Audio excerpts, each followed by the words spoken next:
They said weakness had no place in Iron Fang territory. They said an Omega like Kale Rowan deserved nothing but scraps and shadows. But tonight, in the frozen wilderness where even predators feared to tread, Kael made a choice that would shake the foundations of power itself. He chose 3 lives over his own survival. When the Alpha King arrived with eyes like winter steel, searching for corruption in the bloodlines, he never expected to find the kingdom's greatest secret hidden in the hands of its most invisible outcast. This is the story of how the forgotten became unforgettable. Stay until the end to see how one act of defiance sparked a revolution. Drop a like and comment which city you're watching from. The wind cut through Iron Fang territory like a blade forged in the frozen heart of the northern wastes. It howled through the pine forests, stripped bark from ancient trees, and drove needles of ice into any flesh foolish enough to face it unprotected. In this unforgiving land, survival wasn't a right. It was a privilege earned through strength, ferocity, and the ruthless elimination of anything weak.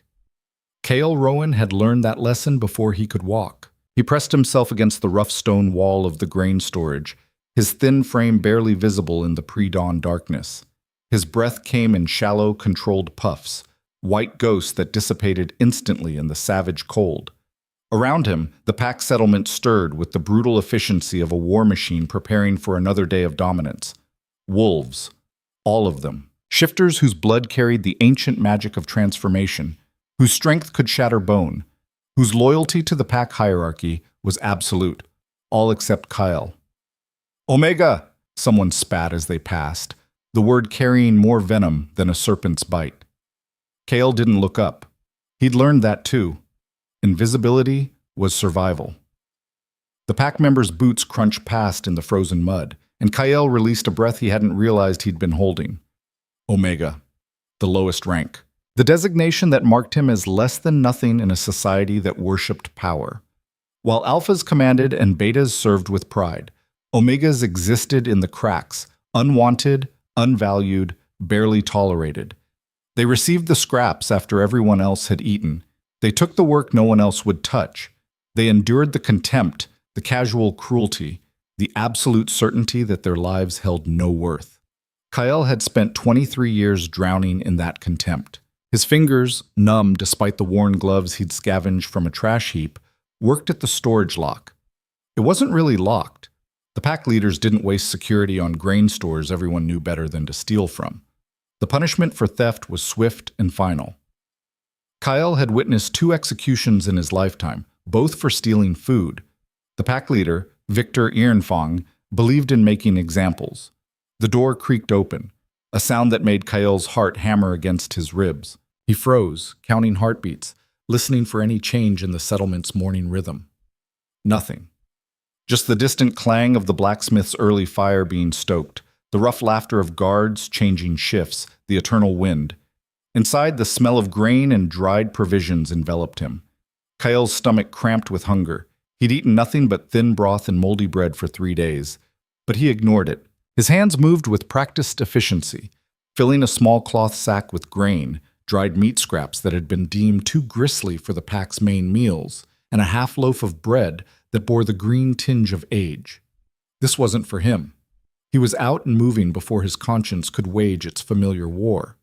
The sack tucked inside his threadbare coat, Kyle slipped between buildings like smoke, using the paths he'd memorized over years of making himself scarce. The settlement sprawled across a valley floor, rough timber buildings arranged in concentric circles around the great hall where Victor held court.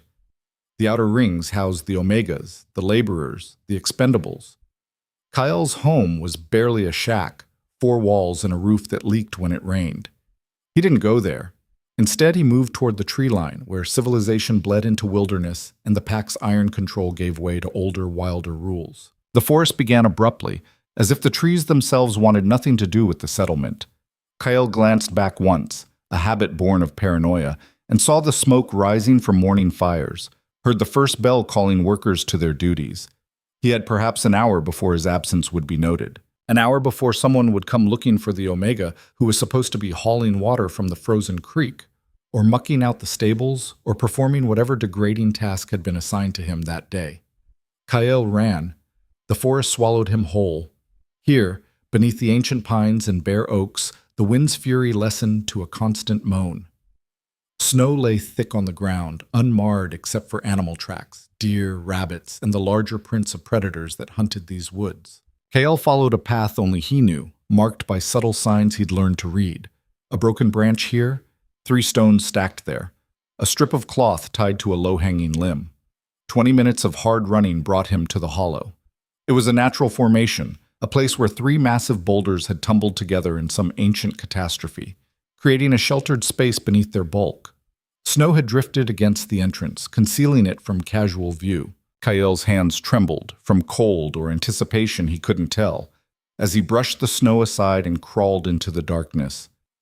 3 pairs of eyes gleamed in the shadows. "Hey," Kael whispered, his voice cracking with emotion he usually kept buried. "I'm here. I brought food." The wolf pups emerged cautiously, their movements still uncertain despite the weeks Kael had been feeding them. They were perhaps 3 months old enough to be weaned but far too young to survive alone. Their fur, which should have been thick and lustrous, hung loose on frames too thin. Ribs showed beneath their coats. Their eyes held the same wariness Kael saw in his own reflection, the knowledge that the world was hostile, that survival meant constant vigilance. The largest of the 3, a male with fur the color of storm clouds, approached first. Kael had named him Ash, though he'd never spoken the name aloud. Names implied attachment, and attachment was dangerous. Still, as Ash's cold nose pressed against Kael's palm, he felt something warm unfold in his chest, something that had no place in Ironfang territory. "Hope. I know you're hungry," Kael murmured, dividing the food into 3 portions. The other 2 pups, a female with fur like autumn rust and another male, smaller and paler, crept forward. Kael had named them Ember and Ghost. "Eat slowly. I'll be back tomorrow." He watched them devour the food with single-minded intensity. They didn't fight over it, didn't compete. They simply ate with the desperation of creatures who understood that every meal might be their last. When they'd finished, they looked at him with something that might have been trust, might have been simple recognition that he was the source of their survival. Kael reached out slowly, letting Ash sniff his hand before scratching behind the pup's ears. The trust this simple gesture represented nearly broke him. In a world that had given him nothing but contempt, these 3 abandoned lives looked at him and saw something worth approaching. "I don't know why you're out here," Kael whispered. "I don't know who left you or why, but I won't let you die. I promise." It was an absurd promise. Kael had no resources, no power, no protection. He was stealing food to keep them alive, risking execution with every visit. If the pack discovered what he was doing, feeding pups that had been abandoned, that had clearly been deemed unworthy of life, the consequences would be catastrophic. But Kael had made the promise anyway, because some part of him understood these pups in a way he understood nothing else. They were outcasts, invisible, forgotten, just like him. A branch cracked in the distance. Kael's head snapped up, his entire body going rigid. The pups sensed his fear and retreated into the hollow's depths, their eyes vanishing into shadow. Kael remained perfectly still, listening with every sense he possessed. Another crack. Closer. Someone was in the forest. Someone was moving toward the hollow. Kael's mind raced through possibilities, each worse than the last. Had someone followed him? Had his theft been discovered? "I know you're out here, Omega." The voice froze Kael's blood. He recognized it instantly. Marcus, one of Victor's enforcers, a beta with a reputation for cruelty and an absolute loyalty to pack hierarchy. Marcus had been the one to break Kael's ribs 2 winters ago when Kael had accidentally bumped into him in the Great Hall. The beating had lasted until Kael couldn't breathe without pain. "Come out, little Omega," Marcus called, his voice carrying false warmth. "I just want to talk." Kael didn't move, couldn't move. His entire existence depended on invisibility, on avoiding notice, on never giving them a reason to focus their attention on him. If Marcus found him here, if Marcus discovered the pups, the footsteps came closer. Through the small gaps between the boulders, Kael could see Marcus's boots crunching through the snow, following Kael's tracks with the patience of a hunter who knows his prey is cornered. Victor's asking where you are, Marcus continued. Said you had work assigned. Said you disappeared before dawn. Now why would an Omega risk punishment just to run into the woods? A pause. Unless he's hiding something. Kale's hand moved slowly to the hunting knife he kept hidden in his boot, a weapon he'd taken from a drunk pack member years ago. It was small, barely sharp, probably useless against a trained beta. But it was all he had. Marcus's shadow fell across the hollow's entrance. Found your little hideaway, Marcus said, and Kyle could hear the smile in his voice, the pleasure of a predator who'd cornered something helpless. What have you got in there, Omega? Stolen goods? A secret stash? Kale's fingers closed around the knife handle. Behind him, in the darkness, the pups made no sound. They understood danger when it arrived. Marcus crouched, peering into the hollow. His eyes hadn't adjusted to the darkness yet. Kyle could see him squinting, trying to make out shapes in the shadows. In another few seconds, his vision would clear. He'd see Kyle, he'd see the pups, and then it would be over.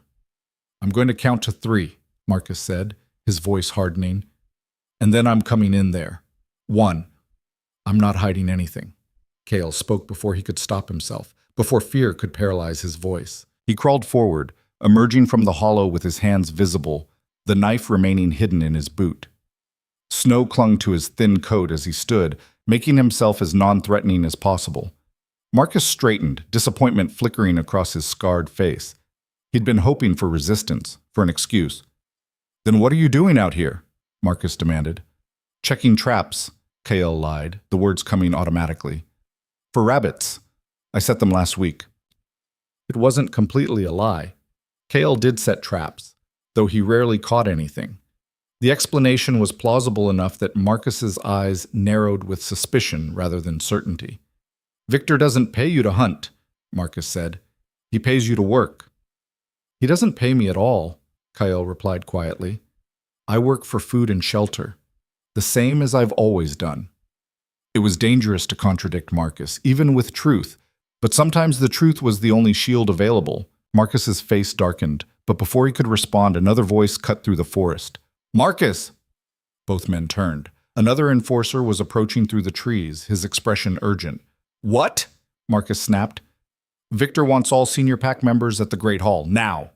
The enforcer's eyes flicked to Kale with contempt, then back to Marcus. There's been an announcement. Marcus hesitated, clearly torn between continuing his interrogation and obeying the summons. Pack hierarchy won. It always did. This isn't finished, Marcus told Kale, pointing a thick finger at him. You get back to the settlement. You do your work. And if I catch you shirking again, I'll make sure Victor knows exactly how useless you are. He turned and strode away, the other enforcer falling into step beside him. Their voices faded into the wind, leaving Kyle alone in the sudden, ringing silence. For a long moment, Kyle didn't move. His legs felt like water. His hands shook so badly he had to clench them into fists. That had been close. Too close. Behind him, a soft whine emerged from the hollow. Kyle turned back, crouching at the entrance. Ash had poked his head out, his storm-gray eyes fixed on Kale with an expression that seemed almost concerned, as if the pup understood how much danger Kale had just been in. I'm fine, Kyle whispered, reaching out to stroke the pup's head. But I need to go. I'll come back tomorrow. I promise. He stood and ran, following a different path back to the settlement, his mind already working on explanations, excuses, ways to deflect attention. The forest blurred around him, but one thought remained crystal clear. He'd promised those pups he wouldn't let them die.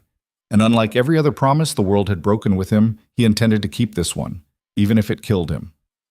The Great Hall dominated the settlement center, a massive timber structure with a roof of slate and walls thick enough to withstand siege. It was where Victor held court, where pack justice was dispensed, where the hierarchy was reinforced through ritual and brutality. By the time Kyle slipped back into the settlement, half the pack had gathered outside the hall's entrance. He joined the crowd's edge, making himself small, invisible. No one acknowledged him. Omegas weren't expected to attend pack gatherings unless specifically summoned for punishment or example.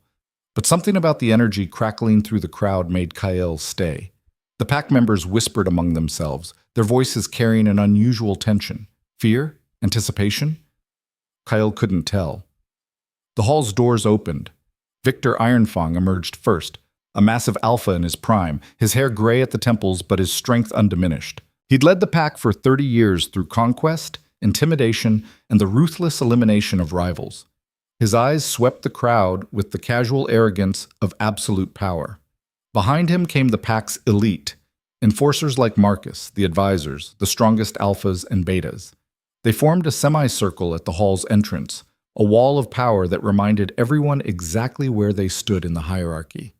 And then, last to emerge, came someone Kyle had never seen before. The stranger moved with a predator's grace, his tall frame wrapped in a dark traveling cloak that seemed to absorb light.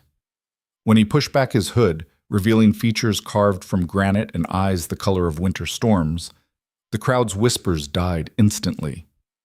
Kyle felt something primal twist in his gut, a recognition that came from some deep, instinctual place. This wasn't just another alpha. This was something more. Something that made every nerve in Kyle's body scream both danger and an inexplicable, impossible pull. Victor raised his hand and absolute silence fell. "The Alpha King honors us with his presence," Victor announced, his voice carrying across the gathering. "Lucian Draven has come to Ironfang territory on royal business. You will show him the respect his station demands." The Alpha King. The words rippled through the crowd like electricity. Kael's breath caught. He'd heard stories, of course. Everyone had. Lucy Draven, who'd unified the northern territories through force and cunning, who commanded the loyalty of a dozen packs, whose power was said to be unmatched even among alphas. Lucien's gaze swept the crowd, and for one impossible moment, his eyes met Kael's. The world stopped. In that instant, Kael felt seen, truly seen, in a way he'd never experienced. Not with contempt, not with dismissal, but with an intensity that stripped away every defense, every carefully constructed wall of invisibility. Lucien's eyes narrowed slightly, as if he'd glimpsed something unexpected, something that didn't fit the obvious picture. Then the moment passed. Lucien looked away, his attention moving to Victor. "I'm here to investigate reports of corruption within your territory," Lucien said, his voice carrying absolute authority. "There have been irregularities, deaths that don't add up, bloodlines that have mysteriously ended. I intend to find the truth." Victor's smile didn't reach his eyes. "Of course, Your Majesty. Ironfang territory is an open book. We have nothing to hide." Liar, Kyle thought instantly. He didn't know what Victor was hiding, but he knew with absolute certainty that the pack leader was lying. You didn't survive as an invisible Omega without learning to read the subtle tells of power, the micro-expressions, the false confidence, the carefully controlled rage. Victor was afraid. "I'll be conducting interviews," Lucien continued, "starting with your senior pack members and working down the hierarchy. I expect full cooperation." "You'll have it," Victor assured him. As the crowd began to disperse, Kyle turned to slip away, but he felt it again, that pressure of being watched. He glanced back and found Lucien staring directly at him, those winter storm eyes fixed with unnerving focus. Kyle ran. He didn't stop until he reached the stables where his morning duties awaited. His hands trembled as he grabbed a shovel and began the mindless work of mucking stalls. But even as he worked, even as he tried to lose himself in the familiar rhythm of labor, he couldn't shake the memory of that gaze. The Alpha King had seen him, had truly, impossibly seen him, and Kyle had no idea what that meant. 3 days passed in a blur of tension and dread. The Alpha King's presence transformed the settlement. Lucien conducted interviews in the Great Hall, calling pack members one by one. Some emerged unscathed. Others looked shaken, their confidence stripped away by whatever questions Lucien had asked. Rumors spread like wildfire, that Lucien could sense lies, that he had sources inside the pack, that he knew secrets no outsider should know. Victor maintained his facade of cooperation, but Kyle noticed the way he watched Lucien, the way a wolf watches a rival who might challenge for dominance. Kyle kept his head down and his routine unchanged. Each morning before dawn, he stole food and ran to the hollow to feed the pups. They were growing stronger, their movements more confident, their trust in him deepening. Ash had started following Kael back toward the tree line, reluctant to let him leave. Ember had begun making small, playful sounds. Ghost, the smallest and most cautious, had finally eaten directly from Kael's hand. Each small victory felt both precious and terrifying. The stronger they grew, the harder it would be to keep them hidden. The more attached Kael became, the more he had to lose. On the fourth morning, Kael arrived at the hollow to find the pups agitated. They paced in tight circles, their ears flat against their heads, low whines emerging from their throats. Kael knelt, distributing the food, but they barely touched it. Something had frightened them. "What is it?" Kael whispered, scanning the forest. Everything looked normal. Snow-covered trees, the eternal wind, the weak dawn light filtering through branches. But the pup's instincts were sharper than his. If they sensed danger, a twig snapped behind him. Kael spun, his hand going to his boot knife, and found himself face to face with the Alpha King. Lucien stood 10 feet away, his dark cloak dusted with snow, his expression unreadable. He must have followed Kael from the settlement, must have tracked him through the forest with the silent skill of an apex predator. They stared at each other in frozen silence. Behind Kael, the pups had gone absolutely still, their survival instinct recognizing a threat far beyond their ability to fight. Kael's mind raced through possibilities, each ending in disaster. He could try to lie, to deflect, but looking into those winter storm eyes, he knew lies would be useless. "These are the pups you've been feeding," Lucien said finally. Not a question. A statement. Kael said nothing. His throat had closed around words. All he could do was position himself between Lucien and the hollow, a futile gesture of protection that wouldn't stop an Alpha King for even a moment. Lucien took a step closer, and Kael tensed, but the Alpha King didn't move toward the pups. Instead, he studied Kael with that same unnerving intensity from the first day. "You're an Omega," Lucien said slowly, as if working through a puzzle. "You have no status, no resources, no protection. Yet you risk execution to feed 3 abandoned wolf pups." He tilted his head. "Why?" The question hung in the cold air between them. Kael could feel the pup's fear radiating from the hollow, could hear his own heartbeat pounding in his ears. Every instinct screamed at him to submit, to lower his eyes, to make himself even smaller in the presence of such overwhelming power. But something else rose up in him, something that had been growing since the first day he'd found the pups, since the first moment he'd chosen their lives over his own safety. Defiance. "Because no one else would," Kael said quietly. His voice didn't shake. "Because they were left to die, and that's not right." Lucien's eyes narrowed. "In this territory, the weak don't survive. That's not cruelty. That's nature." "That's bullshit," Kael said, and immediately realized what he'd done.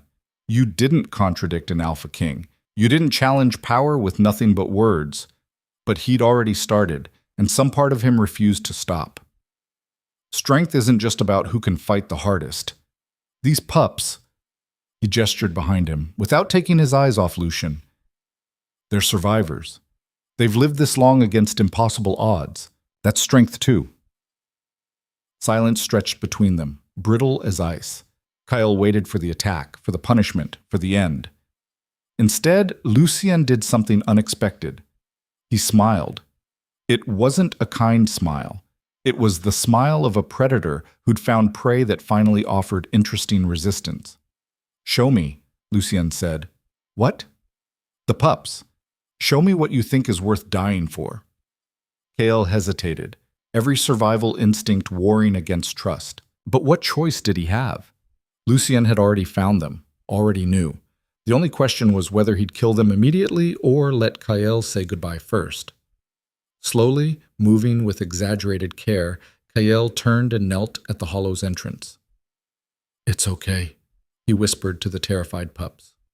"Come here. Let him see you." For a terrible moment, nothing happened. Then Ash, brave foolish Ash, crawled forward, his storm-gray eyes fixed on Lucien with a mixture of fear and defiance that mirrored Kael's own expression. Ember followed, then Ghost, the three of them pressing against Kael's legs as if he could somehow shield them from what came next. Lucien approached slowly, his movements controlled, non-threatening. He knelt in the snow a few feet away, bringing himself down to their level. His eyes moved over each pup with the focus of someone conducting an examination. Then his expression changed. The casual interest vanished, replaced by something harder, sharper. Lucien leaned forward, his nostrils flaring as he scented the pups. His eyes widened fractionally, the first true emotion Kael had seen from him. "Impossible," Lucien breathed. "What?" Lucien's gaze snapped to Kael. "Where did you find them?" "Here, in this hollow, about 6 weeks ago. They were barely alive. Who else knows about them?" The urgency in Lucien's voice sent alarm skittering down Kael's spine. "No one. Just me. I've kept them hidden." "Why? What's wrong?" Lucien stood abruptly, his hand going to the sword at his hip, not drawing it, but resting there as if preparing for violence. His eyes scanned the forest with predatory alertness. "These pups," Lucien said quietly, "carry the bloodline of House Silvermane, a noble family that was wiped out in a plague 3 years ago." He looked back at Kael. "Or so everyone was told." The words hung in the air, heavy with implication. Kael's mind struggled to process what he was hearing. I'm saying these pups shouldn't exist," Lucien interrupted. "I'm saying if they're Silvermane heirs, their entire family was murdered, not killed by plague. I'm saying someone went to great lengths to eliminate a rival bloodline and make it look natural." His expression hardened. "And I'm saying whoever did that will kill anyone who threatens to expose the truth." Kael's blood turned to ice. "Victor." "Very likely." Lucien's eyes met his. "Which means you, Omega, have been protecting the kingdom's most dangerous secret. And if Victor discovers what you know—" A branch cracked in the distance. Not the small snap of an animal moving through undergrowth, but the heavy crack of something large moving fast. Lucien's hand closed around his sword hilt. "Run," he said quietly. "What?" "Take the pups. Run, now." But before Kael could move, figures emerged from the trees. Marcus appeared first, flanked by 5 other enforcers, all armed, all wearing expressions of grim purpose. Behind them came more pack members, spreading out in a loose circle that surrounded the hollow. And at the center, moving with absolute confidence, came Victor Ironfang. "Your Majesty," Victor said, his voice carrying false warmth, "I heard you'd wandered into the forest. These woods can be dangerous for those unfamiliar with the territory." His eyes moved to Kael, and all pretense of warmth vanished. "I see you've found our troublesome Omega and his little pets." Kael's hand moved instinctively toward his boot knife, but Lucien's voice stopped him. "Don't." The word wasn't a command. It was a warning. Victor had brought at least a dozen enforcers. Even an Alpha King couldn't fight those odds without casualties. And the first casualty would be Kael. Victor smiled, reading the tactical situation perfectly. "It seems we have a problem, Your Majesty. This Omega has been stealing from pack resources, feeding strays in violation of territory law. Such behavior demands correction." He gestured to Marcus. "Take him." "No," Lucien said quietly. The single word stopped everyone cold. Marcus hesitated, looking between the Alpha King and his pack leader, uncertainty flickering across his face. Victor's smile didn't waver. "With respect, Your Majesty, this is an internal pack matter. Those pups are House Silvermane heirs," Lucien interrupted, "which makes them my concern, not yours. And this Omega—" He moved slightly, positioning himself between Kael and the enforcers, "is under my protection as of this moment." The forest went absolutely silent. Victor's mask finally cracked, rage bleeding through his careful control. "You overstep, Lucien." "Do I?" Lucien's hand remained on his sword. "Then perhaps you can explain how 3 Silvermane pups ended up abandoned in your territory. How a bloodline you claimed was wiped out by plague somehow produced heirs. How convenient it was that their entire family died, just as you were consolidating power in this region." "You're accusing me of murder?" Victor's voice dropped to a growl. "Based on the ravings of an Omega and 3 mongrel pups?" "I'm accusing you of treason," Lucien corrected. "Of eliminating a noble house to expand your territory. Of poisoning children and leaving them to die. Shall I continue?" Victor's hand moved to his own weapon. Around the clearing, enforcers shifted, hands moving to swords and axes. The math was simple and brutal. One Alpha King against a dozen armed warriors. No matter how powerful Lucian was, those odds would end in blood. And Kael, standing between them with 3 terrified pups pressed against his legs, understood with crystal clarity that he was about to die. But then something strange happened. As Victor's warriors prepared to attack, as the forest held its breath waiting for violence, Kael felt something shift inside him. It started as warmth in his chest, a sensation he'd never experienced before. The warmth spread through his body, filling spaces he hadn't known were empty, igniting nerves he'd thought long dead. Power. It wasn't transformation. Kael had never been able to shift, had accepted years ago that his Omega blood was too weak to carry that magic. But this was different. This was something else entirely. It flowed through him like liquid fire, demanding release, demanding recognition, demanding respect. "Stand down," Kael said. His voice came out different, deeper, resonant with authority that shouldn't exist in an Omega's throat. The command rippled outward like a physical force, and impossibly, miraculously, Victor's enforcers hesitated. Marcus actually took a step back, his eyes widening with confusion. Lucian turned to stare at Kael, his expression shifting through shock to recognition to something that might have been satisfaction. "Well," the Alpha King said quietly, "that explains quite a bit." The Victor's face had gone pale. "Impossible! He's an Omega! He can't—" "Can't what?" Kael interrupted, and the power in his voice grew stronger. He didn't understand what was happening, didn't understand where this strength came from, but he recognized truth when it poured through him. "Can't have royal blood? Can't carry power you tried to erase?" The words came from somewhere deep, somewhere ancient, as if his body remembered things his mind had forgotten. "You were supposed to die," Victor snarled, abandoning all pretense. "You and your entire cursed family. I made sure of it. Poison in the food, enough to kill everyone at that feast. And it did. Everyone died." He pointed at Kael with shaking fury. "You were dead. I saw your body burned with the others." Kael's world tilted. Memories he didn't know he had surfaced like drowning swimmers finding air. A feast, laughter, his mother's face, the sudden sickness, the screaming, the pain, and then nothing. Just waking in darkness, alone, forgotten, rebuilt as someone else entirely. "Silvermane," Kael whispered. The name fit like a key in a lock he'd never known existed. "My family was Silvermane." "Your family was weak," Victor spat. "They stood in the way of progress, of strength. I did what needed to be done." "You committed treason," Lucian said coldly. "You murdered nobles under your protection. You destroyed a bloodline to expand your power. And now—" His sword cleared its sheath in a movement too fast to follow. "You'll answer for it." Victor's laugh was bitter. "You think you can take us all? You're good, Draven, but you're not that good." He raised his hand, preparing to signal the attack. "Kill them, all of them. The King, the Omega, the Pups. Leave nothing that could challenge." Kael moved. He didn't think, didn't plan. He simply acted on instinct older than memory.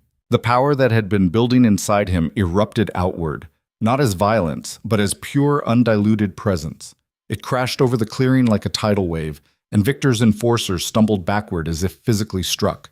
In that moment of chaos, Lucian moved. The Alpha King's sword became a silver blur. He covered the distance to Victor in 2 strides, blade singing through cold air. Victor managed to draw his own weapon, managed to bring it up in defense, but he was off balance, disrupted by whatever force Kael had unleashed. Their swords met with a clang that echoed through the forest. Victor was powerful, experienced, fighting for his life. But Lucien fought with the cold precision of justice delivered, and he was relentless. The battle lasted less than a minute. Lucien's blade found its mark. Not a killing blow, but a deep cut across Victor's sword arm that sent his weapon flying. Victor fell to one knee, his face contorted with rage and fear. "It's over," Lucien said quietly. Victor looked up, his eyes burning with hatred. "This changes nothing. The pack will never follow an Omega, even one with cursed Silvermane blood. They'll tear him apart the moment you leave." "Then I won't leave," Lucien replied. He turned to the assembled enforcers, his voice carrying absolute authority. Victor Ironfang is charged with treason and the murder of House Silvermane. He will be taken to the capital for trial and execution. Any who stand with him will share his fate. His eyes swept the crowd. Choose wisely. One by one, weapons lowered. One by one, enforcers stepped back, distancing themselves from their fallen leader. Pack loyalty was strong, but it didn't extend to dying for a traitor. Marcus was the last to lower his blade. His eyes met Kael's across the clearing, and for the first time there was no contempt in that gaze. Just uncertainty. Just the dawning recognition that the world had shifted beneath their feet.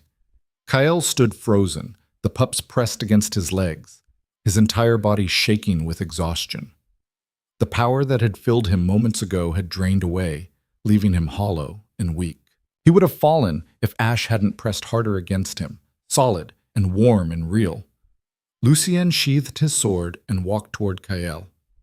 When he reached him, the Alpha King did something that would be talked about in Ironfang territory for generations. He knelt. Kael Silvermane, Lucien said formally. Last surviving heir of a noble house, you have shown courage beyond measure and protected those who could not protect themselves. I pledge the crown's protection to you and to these heirs you've safeguarded. Kael's throat closed around words. Tears he'd held back for 23 years burned behind his eyes. I don't understand. How am I alive? How did I survive the poison? I don't know, Lucien admitted. But we'll find out. Together. He stood, offering his hand. Come, we have much to do. A pact to stabilize, a traitor to sentence, a future to build. Kael looked at that offered hand, the Alpha King's hand, extended to an Omega who'd been invisible, forgotten, erased. He took it. As Lucien pulled him to his feet, as the pack watched in stunned silence, as 3 wolf pups emerged fully from their hollow to stand beside the 2 most powerful figures in their world, Kael felt something he'd never felt before. Not hope, not quite yet, but possibility. The possibility that survival could become something more, that invisibility could transform into presence, that the forgotten could be remembered. And as the sun rose fully over Ironfang territory, painting snow and pine in shades of gold, Kael Silvermane, took his first step into a future he'd never imagined. A future where 3 abandoned pups and 1 invisible Omega would reshape the meaning of power itself. The walk back to the settlement felt like marching toward execution. Kael moved in a daze, the 3 pups pressed close to his legs, their warmth the only thing keeping him grounded in reality. Lucien walked beside him, one hand resting casually on his sword hilt, a gesture that looked relaxed but fooled no one. Behind them, Victor stumbled forward with his hands bound, flanked by 2 of Lucien's personal guards, who had emerged from the forest at their king's signal. The rest of the pack followed at a distance, their whispers carrying on the wind like the hiss of serpents. Marcus kept pace with the main group, his eyes never leaving Kael.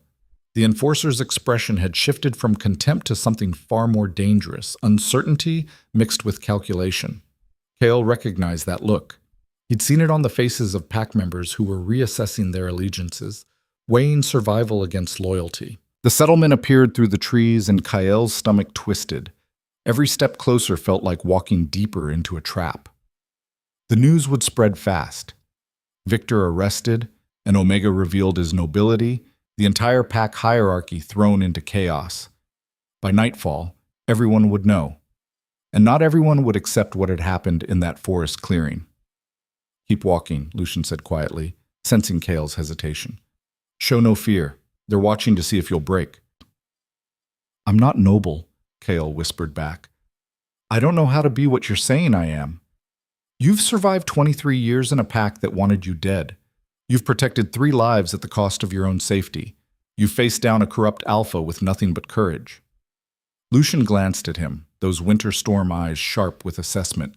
You're more noble than half the titled fools I deal with at court. The words should have been comforting. They weren't. They were a weight settling on Kael's shoulders. Expectations he had no idea how to meet. A role he'd never asked for. A future that terrified him more than his invisible past. They entered the settlement to find half the pack already gathered in the central square. Word had traveled faster than Kael expected. Faces turned toward them, expressions ranging from shock to anger to barely concealed hostility. Kale felt the weight of their stares like physical blows. "Make way for the Alpha King," one of Lucien's guards commanded, his voice cutting through the growing murmur of voices. The crowd parted reluctantly, creating a corridor toward the great hall. As Kyle passed, he heard the whispers clearly now, no longer muffled by distance or forest sounds. "That's impossible. He's an Omega. Victor wouldn't commit treason. This is some kind of trick. Those pups are strays, nothing more. Silvermane? The family that died years ago? This is insane." Each word was a knife, but Kyle kept his eyes forward, kept walking. Ash pressed closer against his right leg, Ember against his left, Ghost trailing just behind. The pups sensed the hostility, their bodies tense and ready to bolt. But they stayed with Kyle, trusting him to lead them through danger just as he'd led them to food and safety these past weeks. That trust gave Kyle the strength to keep moving. The great hall loomed before them, its massive doors standing open like the mouth of some enormous predator. Inside, Lucien's remaining guards had already secured the space, their presence a clear message. The Crown controlled this territory now, not the pack. "Bring him," Lucien ordered, gesturing to Victor. The fallen pack leader was hauled forward and forced to his knees in the center of the hall. Blood still seeped from the wound on his arm, staining the wooden floor. His face was pale with pain and rage, but his eyes held a dangerous cunning that made Kyle's instincts scream warnings. Lucien positioned himself before Victor, his posture radiating authority. Kale stood to the side with the pups, wanting nothing more than to disappear into the shadows where he'd spent his entire life. But Lucien had placed him in full view, a deliberate choice that made every pack member filing into the hall stare. "Witnesses," Lucien announced as the hall filled. "This proceeding requires witnesses. Let it be known that on this day, Victor Ironfang stands accused of treason against the Crown, conspiracy to murder nobles under his protection, and the attempted genocide of House Silvermane." His voice carried to every corner of the hall. "The penalty for such crimes is death." A ripple of shock moved through the assembled pack. Some looked satisfied. Victor had ruled through fear, and fear bred secret resentments. But others looked angry, their loyalty to their pack leader stronger than their fear of the Crown. "I demand trial by combat," Victor said suddenly, his voice stronger than his wounded condition suggested. "As is my right, under ancient law." Lucien's expression didn't change. "Denied. You'll have a trial before the Crown's justice in the capital." "The law is clear," Victor interrupted. "Any alpha accused of capital crimes may demand combat to prove his innocence before the ancestors." He looked around the hall, his eyes sharp with calculation. Unless the Alpha King fears ancient tradition? It was a clever trap. Lucien could refuse, but doing so would make him look weak, afraid, unwilling to honor the old ways. In territories like Ironfang, where tradition was sacred, such perception could undermine the Crown's authority. Lucien's jaw tightened. "Very well. Trial by combat. Trial by co. You may choose a champion to fight in your stead, as your injury prevents—" "I choose myself," Victor said, climbing to his feet despite his bound hands. "Unbind me. Give me a weapon. Let's settle this the way our ancestors intended, with blood and honor." "You'll die," Lucien said flatly. "Perhaps." Victor's smile was cold. "Or perhaps the ancestors will prove me right. Either way, the pack will accept the outcome. Can you say the same about dragging me to your capital for some political show trial?" Silence filled the hall. Kale could feel the pack's attention shifting, weighing Victor's words. The bastard was right. A combat trial would be accepted in a way a distant execution never would. These were wolves who respected strength above all else. They would honor the result of combat, even if they despised the victor. "I accept your challenge," Lucien said after a long pause. He gestured to his guards. "Unbind him. Give him a sword." As Victor's bonds fell away, as someone pressed a blade into his hands, Kyle felt cold dread settle in his gut. Victor was wounded, yes, but he was also desperate. Desperate men fought without restraint, without concern for their own survival. They became purely dangerous. The hall's center was cleared. Pack members pressed against the walls, forming a rough circle around the two alphas. Someone brought Lucien a practice sword, lighter than his personal blade but sharp enough to kill. The Alpha King tested its weight with a few experimental swings, his movements fluid and controlled. Victor rolled his injured shoulder, his face contorting with pain, but when he raised his sword, his grip was steady. "Before we begin," he said loudly, "I want the pack to understand what this is really about." His eyes found Kael. "That creature claims to be Silvermane, claims my careful leadership was somehow treason, but I've ruled this territory for 30 years. I've kept us strong, kept us pure. And this," he gestured at Kael with his sword, "this weak Omega who can't even shift, who skulks in shadows and steals food, this is what you're supposed to believe is noble?" Murmurs of agreement rippled through the crowd. Kael felt their eyes on him, felt their doubt like acid on skin. "I've seen him hauling shit from the stables," someone called out. "Seen him eating scraps. If that's noble blood, I'm the moon goddess." Laughter, harsh and bitter, echoed through the hall. "Enough," Lucian said coldly. "This is trial by combat, not political theater. Fight or yield, Victor. Those are your options." "I'll fight," Victor snarled. "And when I win, when I prove the ancestors favor me, we're going to have a long conversation about Omegas who tell lies and kings who believe them." The two alphas began to circle each other, their blades catching torchlight. Kael wanted to look away but couldn't.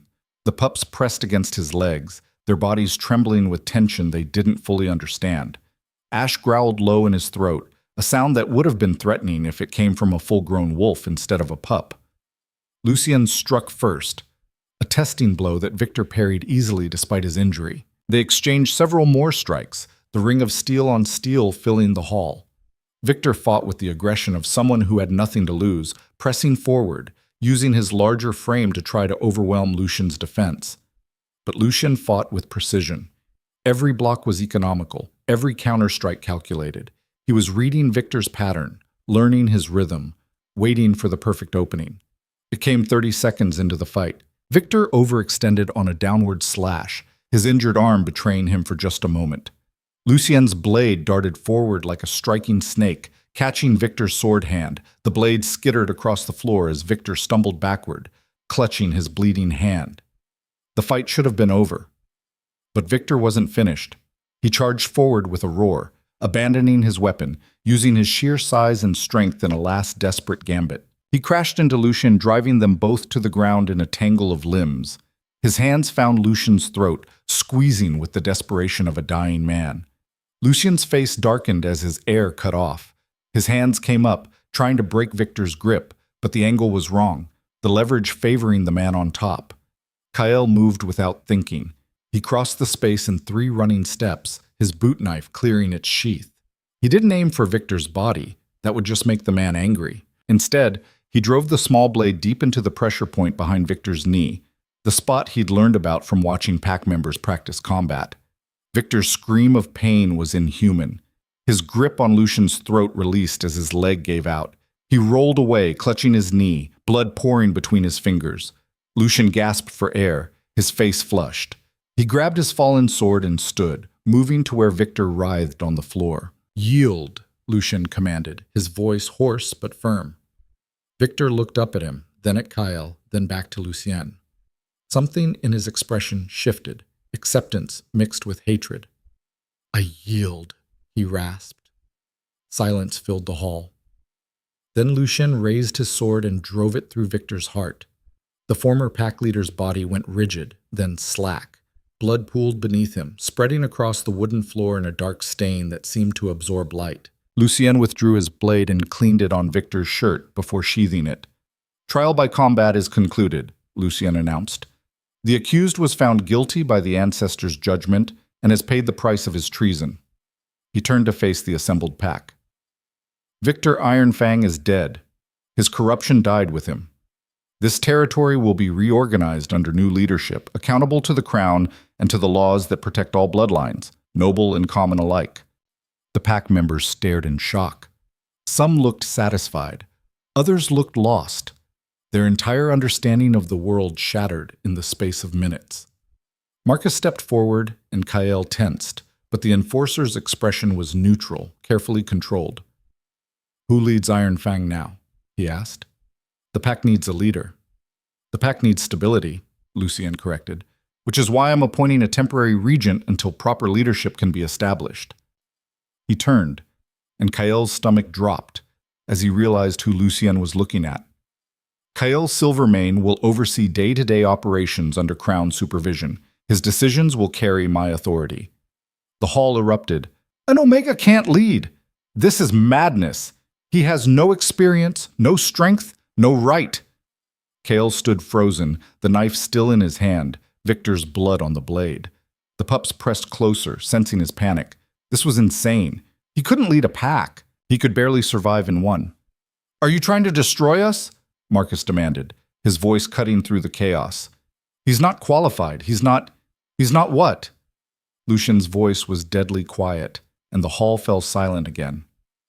Not strong. He protected 3 lives for weeks with nothing but courage and resourcefulness. Not brave? He stood between me and Victor's forces when any rational person would have run. Not worthy? He survived in a pack that wanted him dead for 23 years.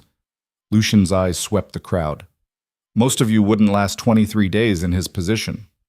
But he can't shift, someone protested. A leader needs to make decisions that benefit the pack over personal power, Lucien interrupted. Victor could shift. Victor was a proper alpha. And Victor poisoned children and left them to die.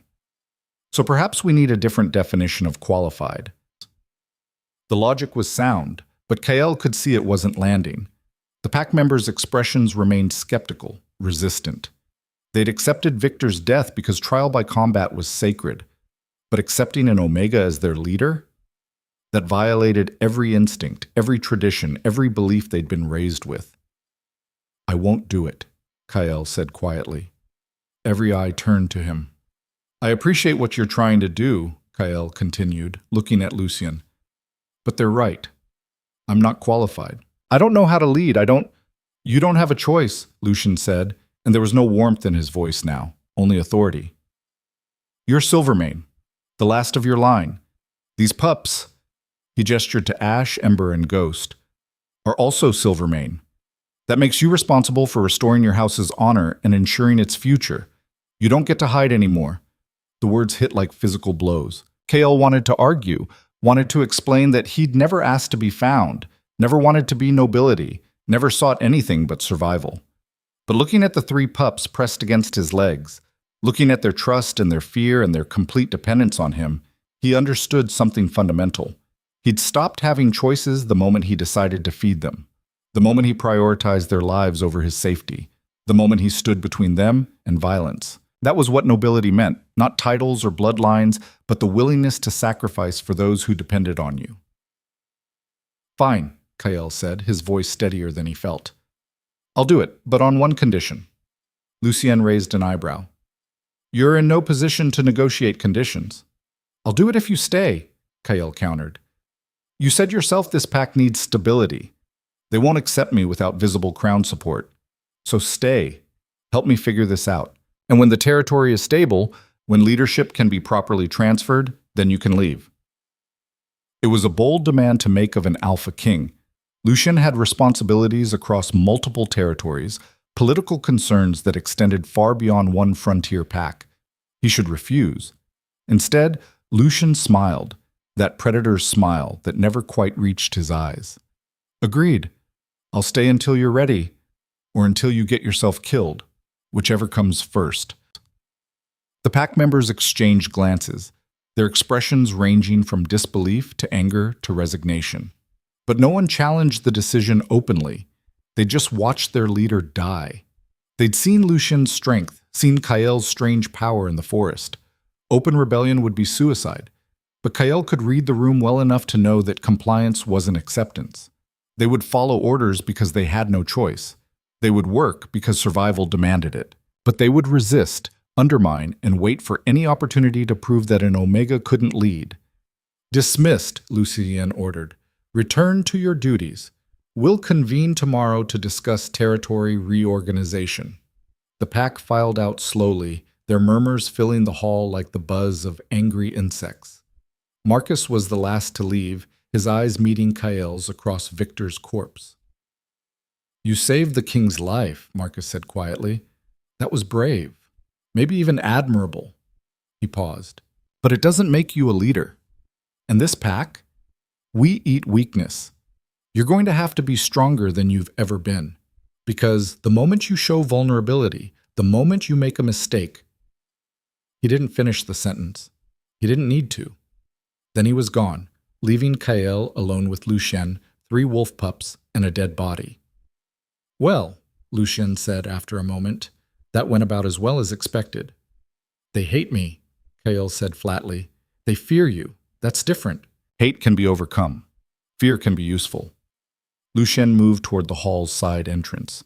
Come, we need to secure quarters and figure out what other secrets Victor was hiding. The conspiracy to eliminate Silvermane involved more than just him. Kael followed, the pups trailing behind. His legs felt like water. His hands trembled with delayed shock. He'd just helped kill Victor. He'd been named temporary leader of a pack that despised him. His entire world had been turned inside out in the span of hours.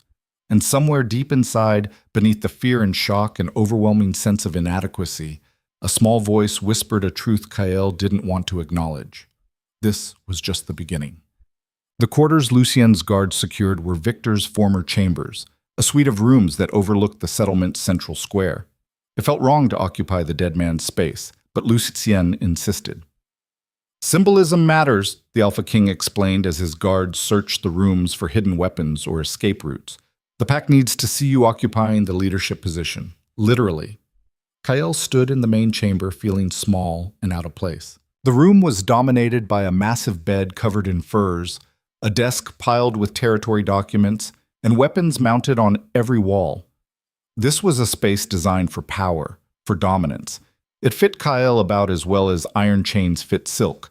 The pups, at least, seemed unconcerned with symbolism. Ash immediately began exploring, his nose investigating every corner. Ember found a spot near the fireplace and curled up. Ghost stayed pressed against Kael's leg, his pale eyes watching the door with perpetual wariness. Found something? One of the guards announced. He was crouched near the desk, examining what looked like a hidden compartment. Documents. Correspondence. Some of it's in code. Lucien crossed the room in 3 strides. He pulled out several papers, his eyes scanning quickly. His expression darkened with each page. What is it? Kael asked. Proof, Lucien said quietly. Victor didn't act alone. He had support from at least 3 other pack leaders in neighboring territories. They saw House Silvermane as a threat to their expansion plans. He looked up, his winter storm eyes sharp. This goes deeper than I thought. If we just executed Victor and left, these other conspirators would have moved against you within weeks. Kael felt ice settle in his stomach. Against me? I'm nobody. I don't threaten anyone. You're Silvermane, Lucien corrected. And now you're visible. You're a symbol of what they tried to destroy. As long as you live, as long as those pups live, the conspiracy isn't complete. They have to eliminate you to be safe. Then let them think I died with Victor, Kael said desperately. Let me disappear. Take the pups somewhere safe and what? Lucien's voice was harsh. Spend your life running, hiding, letting the people who murdered your family win? He moved closer, his intensity almost physical. You survive for a reason. Those pups survive for a reason. You don't get to waste that by choosing cowardice now. It's not cowardice to want to live. It is when others are depending on you. The words hung between them, sharp as blades.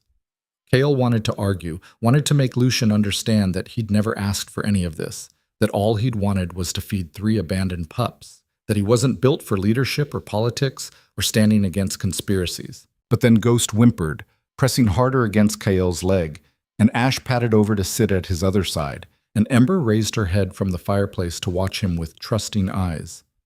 3 lives. 3 survivors who'd been left to die. 3 creatures who looked at Kael and saw safety. He couldn't abandon them, couldn't abandon what they represented. What do I do?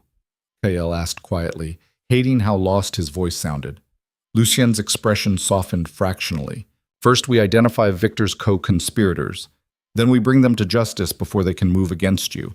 And while we're doing that, he gestured to the room full of documents. You learn. You study these territory records, understand how this pack operates, figure out where Victor's corruption runs deepest. You become what they think you can't be. And if I fail, then we all die, Lucian said bluntly. But I don't think you'll fail. I saw what you did in that clearing, that power, whatever it was, that came from you. You have something none of them expect. Use it. Kale wanted to explain that he had no idea what that power was, that it had felt as alien as it had natural, that he couldn't control or summon it at will. But Lucian was already moving to the door, already issuing orders to guards about securing the perimeter and investigating Victor's associates. Kyle was left alone with the pups and a room full of a dead man's secrets. He spent the next several hours trying to make sense of Victor's documents. The papers were a maze of territorial agreements, resource allocations, and coded correspondence that made Kyle's head spin. He'd never been taught to read formal documents, had learned his letters from scraps of text he'd found in trash heaps. This was beyond his limited education. But he tried. Because what else could he do? Night fell, bringing with it a bone-deep exhaustion that made every movement feel like wading through mud. Kale fed the pups from provisions the guards had brought, then collapsed onto Victor's massive bed, fully clothed. The pups joined him immediately. Ash at his right side, Ember at his left, Ghost curled against his chest. Their warmth, their trust, their simple presence was the only thing keeping Kyle from complete panic. He'd just started to drift towards sleep when a knock sounded at the door. Kyle sat up instantly, his hand moving toward the boot knife that had become his constant companion. "Who is it?" "Marcus." The enforcer's voice sent alarm shooting through Kyle's exhausted mind. He considered not answering, but that would show weakness, and weakness, as Marcus had made clear, would be fatal. "Come in," Kyle called. Marcus entered, closing the door behind him.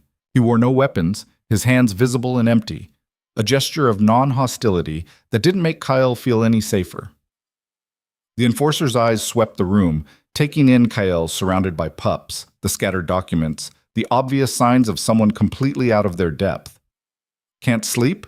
Marcus asked. "What do you want?" Kale countered, not answering the question. Marcus pulled a chair from the desk and sat, his movements deliberate and unthreatening. "To talk. Off the record. No guards listening, no Alpha King present, just two pack members having a conversation." "We're not equals," Kyle said flatly. "You made that clear every day for years." "True." Marcus's expression was unreadable. "I treated you like shit, made your life harder than it needed to be. Followed Victor's example because that's what you did in this pack. You followed the Alpha's lead, or you became the next target." He paused.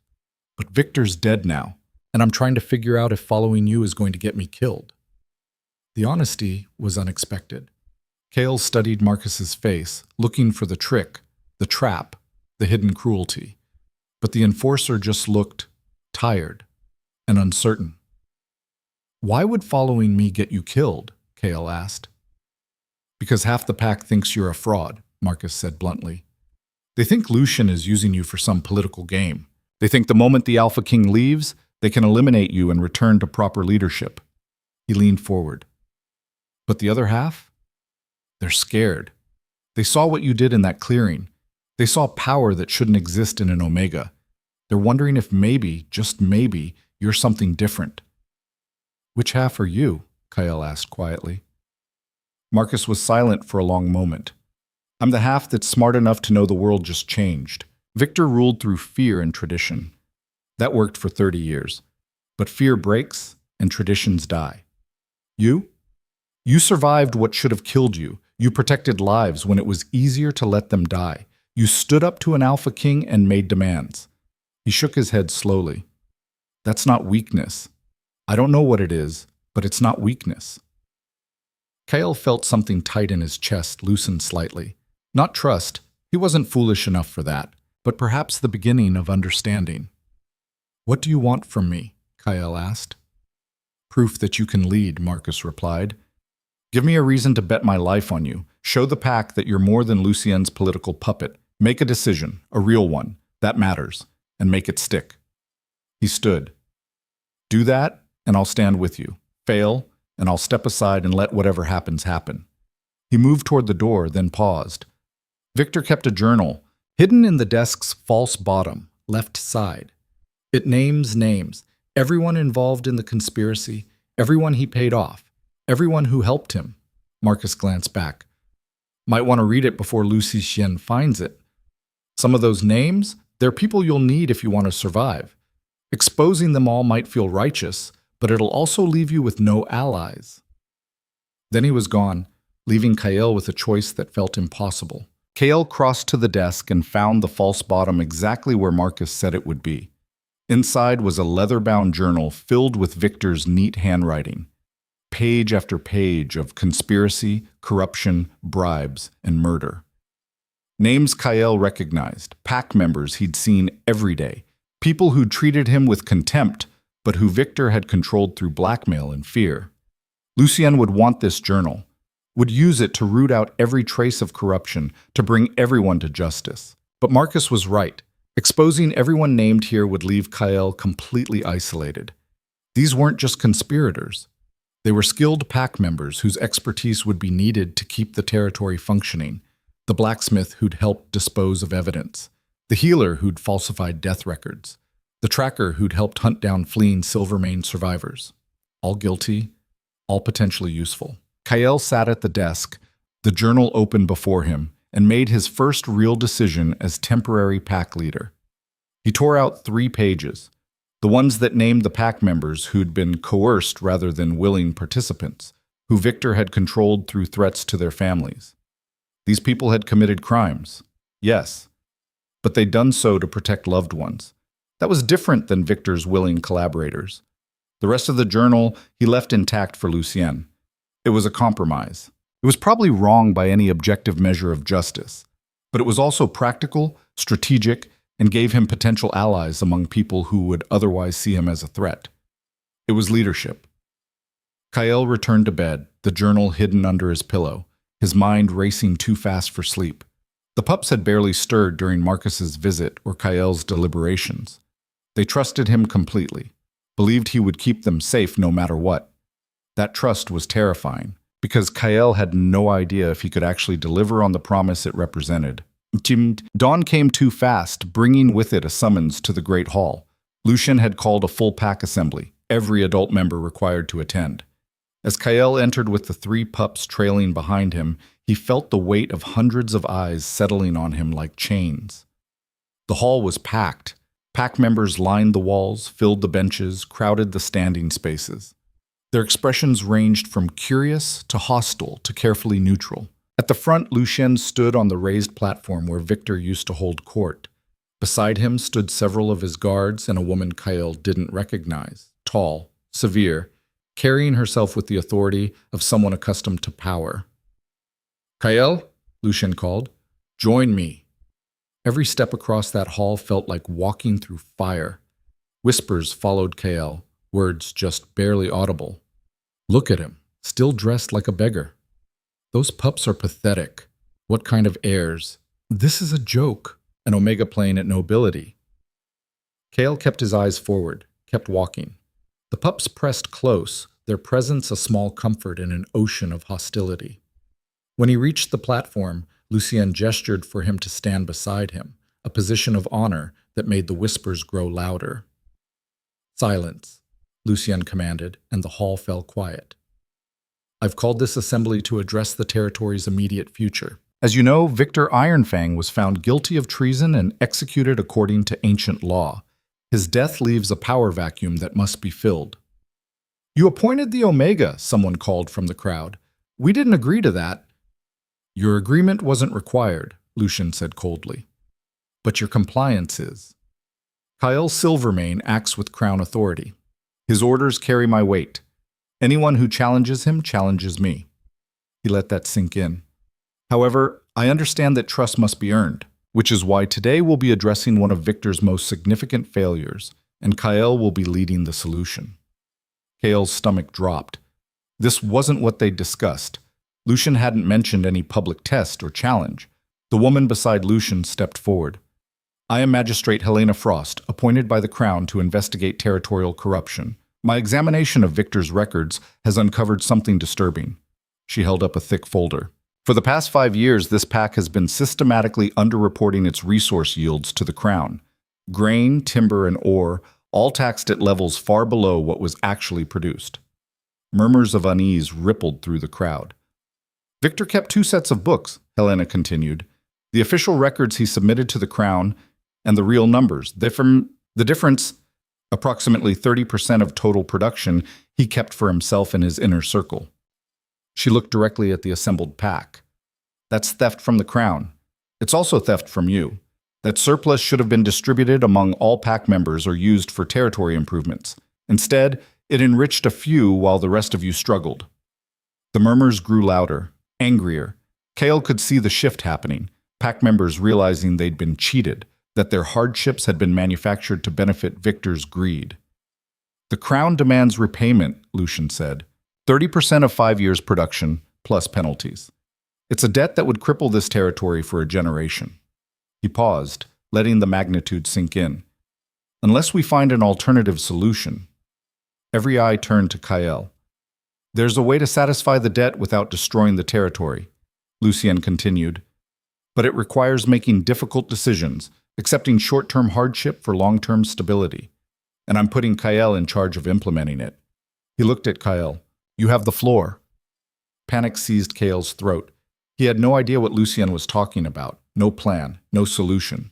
This was a setup, a test designed to prove Kael couldn't lead, couldn't make the hard choices required of someone in power.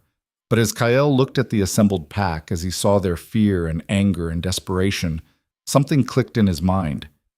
Victor had stolen from them, had used the pack's labor to enrich himself while pretending scarcity justified harsh conditions. The solution wasn't complicated, it just required someone willing to be unpopular. Victor's personal wealth, Kael said, his voice steadier than he felt. Everything he accumulated through theft, we confiscate it. Gold, goods, property. We use it to pay the Crown's debt. That's not enough, Helena interjected. Victor's personal wealth covers perhaps 40% of what's owed. Then we sell his trade agreements, Kael continued, the plan forming as he spoke. Victor had exclusive contracts with merchants in 3 territories. Those contracts are valuable. We sell them to the highest bidder and use the proceeds to pay down more debt. Still short, Helena said, but her expression suggested she was impressed he'd gotten this far. Kael took a breath. This was the part that would make him hated. The remaining debt gets paid through increased production quotas. But, he spoke louder, talking over the immediate protests. Those quotas fall only on pack members who benefited from Victor's corruption. Anyone who received extra rations, better housing, or preferential treatment under Victor's rule pays back what they gained. Everyone else continues at normal production levels. The hall erupted in chaos.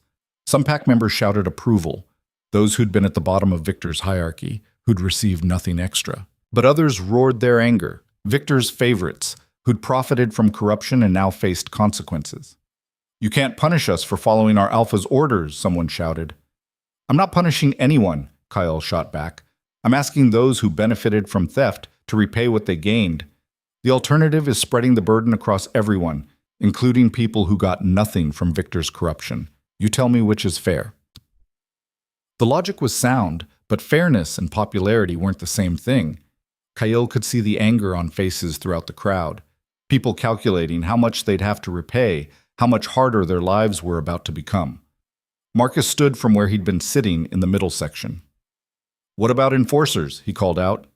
We all got better rations under Victor. All got preferential treatment. You asking us to pay that back? It was a test. Everyone knew it. The enforcers were the pack's muscle, the ones who kept order. Targeting them would be politically suicidal, but exempting them would make Kael's fairness a lie. Yes, Kael said simply. Everyone who benefited pays back. No exceptions. That includes enforcers, advisors, and anyone else who took more than their share. He met Marcus's eyes across the hall. If that makes you angry, be angry at Victor. He's the one who stole from the pack. I'm just making it right. Silence fell. Not the peaceful kind, but the tense silence before a storm. Then Marcus did something unexpected. He nodded. Fair enough, the enforcer said. I'll pay my share, and I'll make sure the other enforcers do the same. It wasn't quite an endorsement, but it was acceptance. And in that moment, Kael felt the balance in the hall shift fractionally.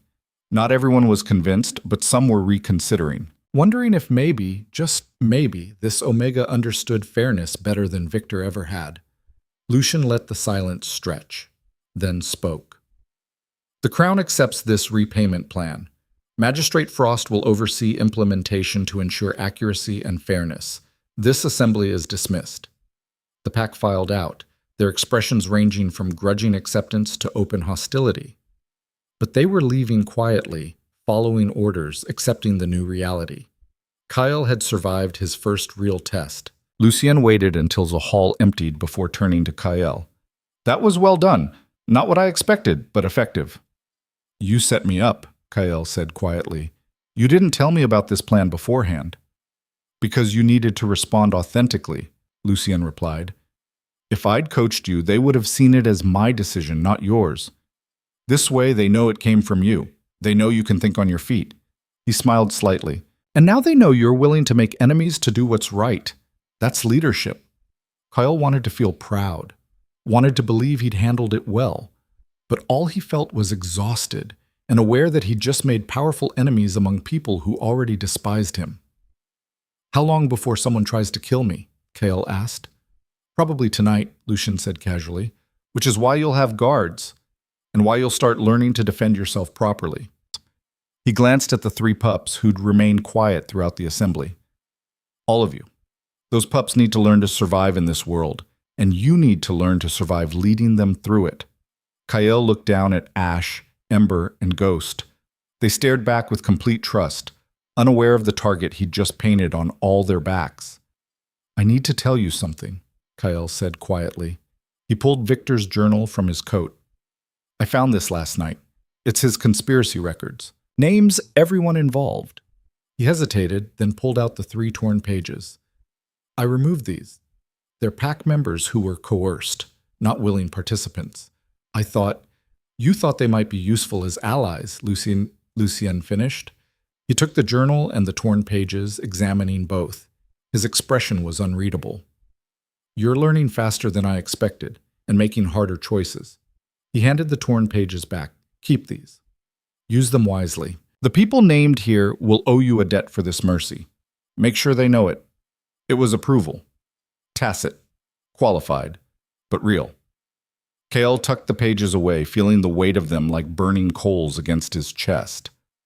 3 people's lives in his hands. 3 people who would either become allies or future threats, depending on how he handled this. Everything was threats and choices now. Everything was weighing consequences, calculating risks, trying to see 10 moves ahead when Kyle barely understood the current board. I don't know if I can do this, Kyle admitted quietly. I know, Lucien said. That's what makes you different from Victor. He never doubted, never questioned, never hesitated to destroy anything in his path. He placed a hand on Kyle's shoulder, a gesture that seemed almost paternal. You doubt because you care. You question because you think. You hesitate because you understand the weight of each decision. Those aren't weaknesses. They're what will make you a leader worth following. The words should have been comforting. They weren't. They were just more weight added to shoulders already buckling under impossible expectations. But Kyle straightened anyway, because 3 pups depended on him, because a pack, however reluctantly, was looking to him for direction, because he'd survived 23 years of hell and refused to let Victor's death be the end of his story. What's next? Kyle asked. Lucien's smile turned sharp. Next, we hunt conspirators. Victor's allies know you're alive now. They know you're protected, and they're going to make their move before you can consolidate power. His winter storm eyes glinted. So we're going to hit them first, hard, and you're going to lead the strike. Kale's stomach dropped. I don't know how to lead a military operation. Then you'll learn, Lucien said, starting tonight, because Victor's closest ally leads the Blackwood Pack 2 territories north, and according to that journal, he's planning to move against us within the week. He headed toward the door. Get some rest. You're going to need it. Tomorrow, we go to war. Kale stood alone in the empty hall, the 3 pups pressed against his legs, his entire world tilting on its axis. He'd wanted to survive, to feed 3 abandoned pups and stay invisible. Instead, he was marching toward war against enemies he didn't know, leading a pack that hated him, trying to restore a bloodline he barely remembered. And somewhere deep inside, beneath the fear and doubt and overwhelming sense of inadequacy, that same small voice whispered its truth. This was only the beginning. The real test, the real war, was still coming, and Kyle had no idea if he'd survive it. The war room smelled of old leather and pine smoke. Maps covered every surface, hand-drawn charts of territories, trade routes, and pack boundaries that had been negotiated through centuries of blood and compromise. Lucien stood at the center, his finger tracing a path through mountainous terrain that separated Iron Fang from Blackwood territory. Gregor Blackwood runs his pack like a military garrison, Lucien explained, his voice low and focused. He's paranoid, heavily fortified, and Victor's oldest ally. They grew up together, consolidated power together. If anyone knows the full extent of the Silvermane conspiracy, it's him. Kale studied the maps, trying to make sense of tactical symbols he barely understood. Marcus stood across the table, along with 3 other senior pack members Lucien had deemed trustworthy. Their expressions ranged from skeptical to openly hostile. None of them wanted to be taking orders from an Omega. Blackwood has 40 fighters, Marcus said. We have maybe 25 who aren't compromised by Victor's corruption. The math doesn't work. The math works if we're smart about it, Lucien countered. Gregor expects retaliation eventually, but not this soon. Not led by Kyle. We use that surprise. Led by an Omega who's never fought in his life. One of the other pack members, a woman named Sarah with scars across her face, said flatly. That's not surprise. That's suicide. Then teach me, Kyle said quietly. Every eye turned to him. He'd been silent for most of the planning session, absorbing information, trying to understand tactics and strategy that felt completely foreign. But Sarah's contempt had sparked something in him. Not anger, but a cold determination that surprised even himself. You have 1 night to teach me what I need to know, Kyle continued. 1 night to prepare. Then we move at dawn. Because if we wait, if we give Gregor time to strike first, people in this settlement will die. Maybe all of us. He met Sarah's hostile gaze. So teach me. Or watch me fail. Your choice. Sarah's expression didn't soften, but something flickered in her eyes, maybe respect, maybe just acknowledgement that Kyle wasn't running from the impossible task ahead. Fine, she said, but don't expect miracles. You can't learn in 1 night what takes years. Then I'll learn what I can, Kyle replied. The next 6 hours were brutal. Sarah dragged Kyle to the training yard behind the Great Hall, where pack members honed their combat skills. The 3 pups followed, settling in the shadows to watch with their unsettling intelligence. First rule, Sarah said, tossing Kyle a practice sword. You're small and you can't shift. Those are facts. Accept them. Don't try to fight like an alpha. You'll lose. Fight like someone who understands their limitations and uses them. The wooden blade felt awkward in Kyle's hands. He'd never held anything larger than his boot knife, never trained for combat. Every instinct screamed that this was pointless, that no amount of training could prepare him for war. But he tried anyway. Sarah came at him hard, her practice sword moving with casual brutality. Kale barely got his blade up in time to block. The impact jarred his arms, sent pain shooting through his shoulders. Before he could recover, Sarah's next strike caught him in the ribs, driving the air from his lungs. Too slow, Sarah said. Again. They repeated the exercise 20 times. 30. Kyle lost count. Each time, Sarah exploited a different opening, demonstrated a different way Kale's inexperience would get him killed. His body accumulated bruises like rain gathers in puddles. His lungs burned, his muscles screamed. But something else was happening too. Slowly, painfully, Kyle began to recognize patterns. The way Sarah telegraphed her strikes with micro-movements of her shoulders, the rhythm of her attacks, the split-second delays between combinations. Better, Sarah admitted after the 40th repetition. You're learning to read movement. That's good. Now learn to exploit it. She taught him dirty tricks, ways to use his smaller size to duck under strikes, how to target knees and groins and eyes when strength wasn't an option, where to stab to disable rather than kill. It wasn't honorable combat. It was survival fighting, the kind of techniques desperate people used when their lives depended on it. Kale absorbed every lesson with the intensity of someone who knew death was coming. By the time darkness fell completely, He could hold his own for perhaps 10 seconds against Sarah before she overwhelmed him. It wasn't much. It probably wouldn't save his life, but it was more than he'd had that morning. "You're not completely hopeless," Sarah said as they finished. She wasn't smiling, but her contempt had diminished to something closer to grudging acknowledgement. "Just mostly hopeless." "I'll take it," Kyle said, too exhausted to care about the insult. Marcus appeared at the training yard's entrance. "Lucien wants you. Says it's urgent." Kale followed him back to the great hall, every muscle protesting. The pups trailed behind, Ghost pressed so close he kept stepping on Kael's heels. Inside, he found Lucien in deep conversation with Magistrate Frost. Both looked grim. "We have a problem," Lucien said without preamble. "One of Victor's co-conspirators just crossed into our territory. Alone, unarmed, says she wants to negotiate." "It's a trap," Marcus said immediately. "Probably," Lucien agreed, "but she's also carrying information we need. Names of other conspirators, details about Gregor's defenses, proof of the original Silvermane poisoning." His winter storm eyes fixed on Kyle. "She'll only speak to you." Kale's exhausted mind struggled to process this. "Why me?" "Because you're Silvermane," Magistrate Frost said. "Because she claims she didn't know Victor had failed to kill all of you. Claims she thought House Silvermane was completely eliminated." The magistrate's skepticism was evident. "She wants to negotiate immunity in exchange for testimony against the other conspirators." "Don't trust her," Marcus warned. "These people poisoned your entire family. They're not suddenly growing a conscience." "Maybe not," Kale said slowly. "But if there's even a chance she's telling the truth, we need that information." He looked at Lucien. "Where is she?" "Outside, under guard, waiting for your decision." Kale took a breath, pushing past exhaustion and pain. "Bring her in, but keep weapons ready. If this is a trap, I want to know immediately." Lucien nodded to his guards. Moments later, they escorted a woman into the hall. She was perhaps 40, her dark hair streaked with gray, her face lined with exhaustion and fear. She moved like someone expecting violence at any moment. Her eyes found Kyle and widened.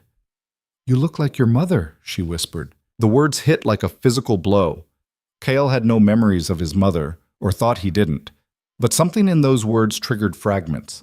A woman's laugh, warm hands braiding his hair, a lullaby sung in a language he no longer remembered. "Who are you?" Kyle demanded, forcing his voice to stay steady. "Marianne Ashford. She hesitated. "I was your family's healer. 23 years ago, Victor came to me with a proposal. He said House Silvermane was planning to challenge his leadership, that they were going to destabilize the entire region. He offered me gold, security, a position in his inner circle if I helped ensure they didn't succeed." "You poisoned them," Kyle said flatly. "I prepared the poison," Marianne corrected, her voice breaking. "Victor administered it at the feast, and afterward," tears streaked her face. "Afterward, I saw what he'd done. Not just the adults, but children. Babies. I hadn't known. He'd told me it would only affect the leadership, that the innocents would be spared." "But they weren't," Kyle said, his voice hollow. "No. Victor killed everyone. Or thought he did. When I discovered you'd survived, that somehow you'd lived through poison that should have killed you within minutes, I thought maybe the ancestors had spared you for a reason." She took a shaky breath.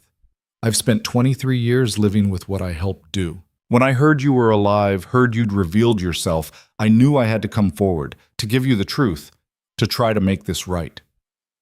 Silence filled the hall. Kale felt dizzy, the room tilting beneath his feet. This woman had murdered his family, had prepared the poison that destroyed his entire world, and now she stood before him asking for mercy. "Why should I believe you?" Kyle asked. "Because I brought proof." Marianne reached slowly into her coat and withdrew a leather folder. Guards tensed, hands moving to weapons, but she only produced documents. Victor's correspondence with Gregor Blackwood.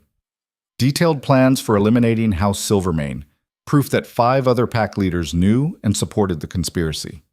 She laid them on the table. "And this." She pulled out a small portrait, a family painting rendered with careful detail. Kale saw himself in it, perhaps 5 years old, sitting between a man and woman who shared his features. Behind them stood others, siblings, he realized with a shock. Brothers and sisters he didn't remember, a family he'd lost.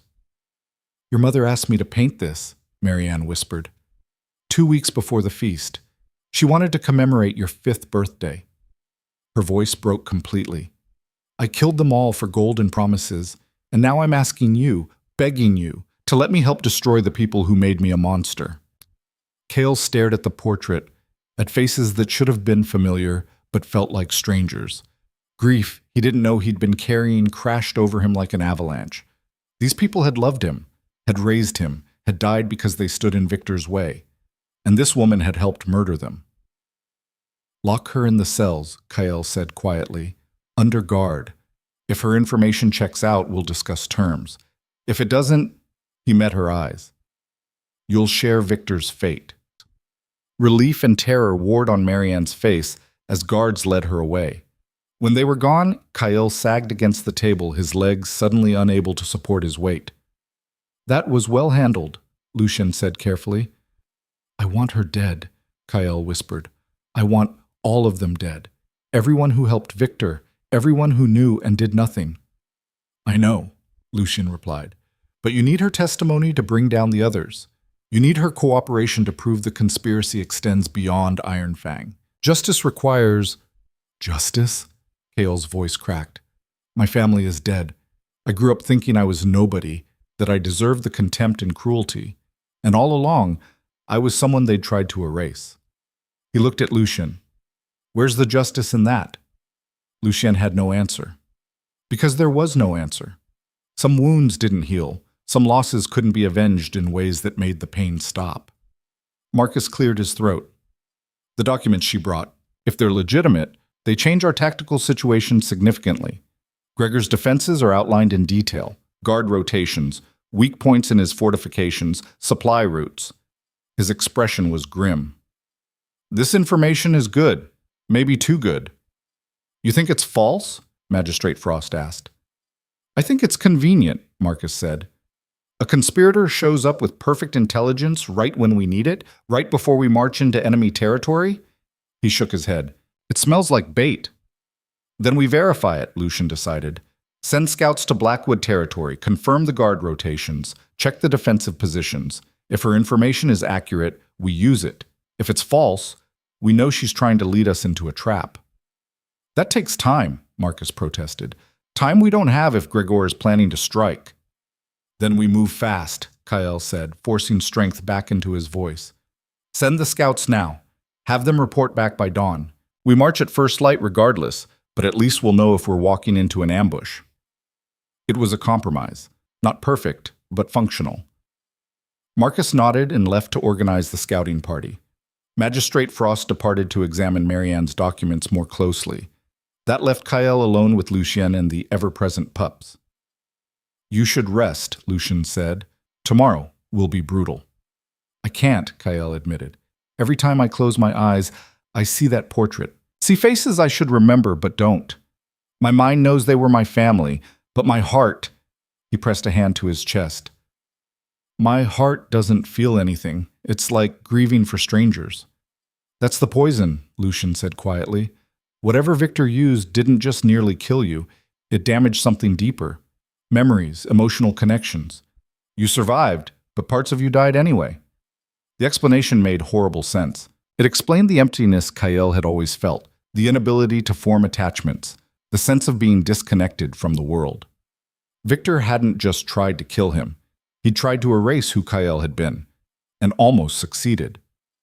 "How do I lead people when I can barely remember being human?" Kyle asked. Lucien moved closer, his expression softer than Kyle had yet seen. "You lead them by being honest, by making choices even when they're hard, by protecting those who can't protect themselves." He gestured to the 3 pups sleeping in the corner. "You've been doing it already. You just didn't recognize it as leadership." The words settled something in Kyle's chest. Not comfort, but clarity. He might not remember his past, might never fully recover what Victor had stolen, but he could choose who he became moving forward, could define himself through actions rather than memories. "Teach me about my family," Kyle said suddenly. Before tomorrow. Before we march into war. I need to know who they were, what they stood for, why Victor feared them enough to kill children. Lucian studied him for a long moment, then nodded. House Silvermane was old, one of the founding bloodlines of the Northern Territories. Your family believed in merit over hierarchy, in earning respect rather than demanding it through rank.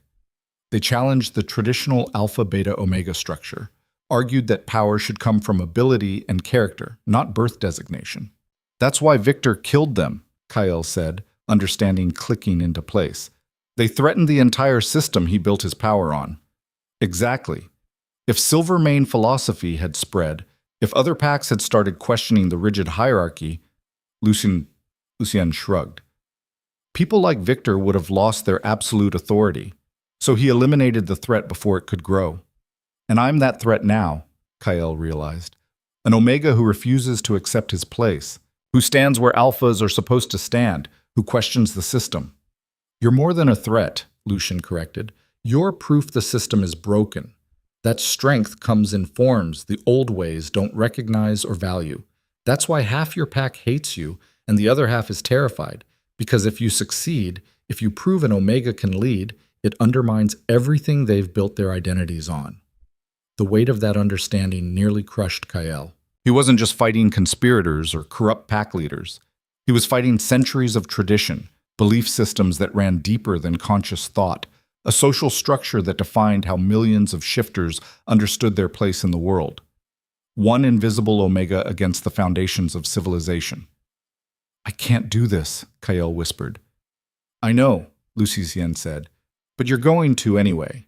Because those pups need you. Because a pack is depending on you. Because you're the last Silvermane and your family's dream doesn't deserve to die with Victor's lies. Ash stirred in his sleep, whimpering. Kale crossed to the pups and knelt beside them, his hand gentle on the young wolf's head. The contact calmed Ash immediately, his breathing evening out, trust absolute even in unconsciousness. That trust decided it. Whatever doubts Kale carried, whatever fears threatened to paralyze him, he couldn't abandon these 3 lives. Couldn't let Victor's conspiracy claim any more victims. Tell me about the march, Kyle said, standing. What do I need to know about leading fighters into battle? Lucien's smile was proud and sad at once. Everything. And we have perhaps 4 hours to teach you. They spent the remaining night hours in intensive instruction. Lucien explained formations, supply lines, how to read terrain for tactical advantage. He taught Kyle the basic signals fighters use to communicate silently, how to assess enemy strength, when to press an attack and when to retreat. It was drinking from a waterfall, too much information coming too fast, most of it spilling past Kyle's exhausted mind. But some stuck. Enough, maybe, to keep him alive. Dawn came with fresh snow and bitter cold. Kyle stood in the settlement square watching 25 fighters assemble. They wore leather armor reinforced with metal, carried swords and axes with the casual familiarity of people who'd used them their entire lives. They looked like warriors. Kyle looked like a boy playing dress-up in borrowed gear. Sarah approached, her expression unreadable. Scouts just returned. The information Marianne provided checks out. Gregor's defenses match her descriptions exactly. Could still be a trap, Marcus added, joining them. Her giving us accurate information makes us trust the rest of what she says. Classic misdirection. Then we stay alert, Kyle said, trying to project confidence he didn't feel. We use her intelligence, but don't rely on it completely. We adapt as situations change. The fighters fell into marching formation. Lucien would lead the main force, 15 fighters, who'd proven their loyalty and skill. Marcus commanded a secondary group of 7 who'd serve as scouts and flankers. That left Kyle with 3 fighters Sarah had selected. The smallest, fastest members of the pack, chosen because they could move quietly and wouldn't slow him down. You're not fighting, Sarah had told him bluntly during planning. You're the objective. You reach Gregor, confront him with evidence of his conspiracy, force him to surrender or be exposed. That's your role. Leave the actual combat to people who know what they're doing. It was pragmatic advice. It was also humiliating, being sidelined during a battle fought in his name for his family's honor. But Kyle swallowed his pride because Sarah was right. He'd slow down real fighters, endanger them with his inexperience. The three pups would stay behind under guard. That had been the hardest decision. Ash had howled when Kyle tried to leave, his storm gray eyes betrayed and desperate. But bringing them into combat would be murder, and Kyle wouldn't risk their lives. "I'll come back," Kyle had promised, holding Ash's face between his hands. "I swear, I'll come back." Now marching toward Blackwood territory with fighters who barely tolerated his presence, Kyle hoped that promise wasn't a lie. The journey took 6 hours through increasingly treacherous terrain. Mountains rose on either side, their peaks lost in gray clouds that promised more snow. The path narrowed to barely 2 people wide in places, with sheer drops on one side and cliff faces on the other. Perfect ambush territory. Kale's nerves stretched tighter with every step. Lucien set a punishing pace, pushing them hard to reach Blackwood before Gregor received warning of their approach. They encountered no patrols, no scouts, just endless snow and stone and the distant cry of hunting birds. It felt wrong. Too easy. "I don't like this," Marcus muttered, echoing Kale's thoughts. "Gregor should have sentries posted on the approach roads." "Maybe he doesn't know we're coming," one of the fighters suggested. "Or maybe he knows exactly where we are and is letting us walk into position," Sarah countered grimly. They pushed forward anyway because turning back wasn't an option. Blackwood territory appeared as the afternoon light began to fail, a settlement built into the mountainside itself, with buildings carved from living rock and defensive walls that looked ancient and unbreakable. Smoke rose from dozens of chimneys, carrying the smell of cooking meat and forge fires. It looked peaceful, prosperous. Nothing like a conspiracy's headquarters. Lucian raised his hand, signaling a halt. They crouched behind an outcropping of rock that provided cover and a clear view of Blackwood's main gate. Guards walked the walls, but only a few, and they looked relaxed, bored. "This is wrong," Lucian said quietly. "Marianne's intelligence suggested 40 fighters. I count maybe 15 visible, and none of them are in defensive positions." "Where are the others?" Kyle asked. No one had an answer. They watched for another 30 minutes as shadows lengthened and temperature dropped. The settlement's routine continued unchanged. Guards rotating, workers returning from the forest with timber, children playing in the snow. Normal. Completely, perfectly normal. "It's a trap," Marcus said finally. "They're making themselves look vulnerable to draw us in. The moment we enter that settlement, the real forces will appear and cut us down." "Or Gregor really doesn't know we're coming," Sarah argued. "Or he's got his fighters deployed elsewhere. We can't know without getting closer." They were arguing tactics when Kyle noticed something. One of the children playing in the snow, a girl perhaps 8 years old, had wandered too close to the forest edge. Her companions called for her to come back, but she ignored them, chasing something Kale couldn't see. Then she disappeared. Not walked away. Not ran into the trees. Simply vanished, as if the forest had swallowed her whole. Kale was moving before conscious thought caught up with instinct. He broke from cover, ignoring the hissed warnings from Lucian. Lucian and Sarah sprinting toward where the child had disappeared. Something was wrong, something beyond tactics and conspiracy. He reached the tree line and plunged into the forest, following small footprints in fresh snow. They led deeper into shadows, winding between ancient pines, moving in a direction that made no sense for a child to wander, unless she was following something, or being led. Kale slowed, his combat training from the previous night kicking in. He listened, watched, used every sense to read his environment. The forest was too quiet. No birds, no small animals, just absolute ringing silence. Then he heard it, a child's scream cut short. Kale ran again, all caution abandoned. He burst into a small clearing and stopped dead. The girl lay unconscious in the snow. Standing over her were 3 figures in dark robes, their faces hidden behind masks carved to look like wolf skulls. And beyond them, arranged in a rough circle, were the bodies of perhaps a dozen fighters, Blackwood pack members, judging by their armor. All dead, throats cut, left to freeze in the snow like discarded trash. "Well," one of the robed figures said, their voice distorted by the mask. "The little silver-maned pup finally shows himself. How convenient." Kale's hand went to his sword, but he knew instantly he was outmatched. These weren't normal fighters. They moved with supernatural stillness, radiated power that made his instincts scream danger. "Who are you?" Kale demanded, positioning himself between the figures and the unconscious child. We are the cleaners, the figure replied. We serve interests far beyond petty pack politics. When bloodlines need to be ended, when problems need to be erased, the mask turned toward Kyle. We handle it. 23 years ago, we handled House Silvermane, or thought we did. Understanding crashed over Kyle like ice water. You're the ones who made the poison, not just Victor. He hired you. Victor hired us to eliminate a threat. We delivered. That you somehow survived was an unfortunate oversight. The figure's hand moved to a blade at their hip. One we're here to correct. And Gregor? Kyle asked, buying time, hoping Lucien and the others had followed him. Dead, along with his entire inner circle. We couldn't have them sharing information about our involvement. The figure gestured to the bodies around the clearing. Loose ends eliminated, territory destabilized, and now they moved forward. The last Silvermane dies, and our contract is finally complete. The three figures attacked as one. Kale barely got his sword up in time. The impact drove him backward, his boots sliding in snow. These weren't practicing with wooden blades. This was real combat, and he was hopelessly outmatched. A blade whistled past his head. Kyle ducked on pure instinct, Sarah's training saving his life. He countered with a wild slash that his opponent easily parried. They were toying with him, playing with prey before the kill.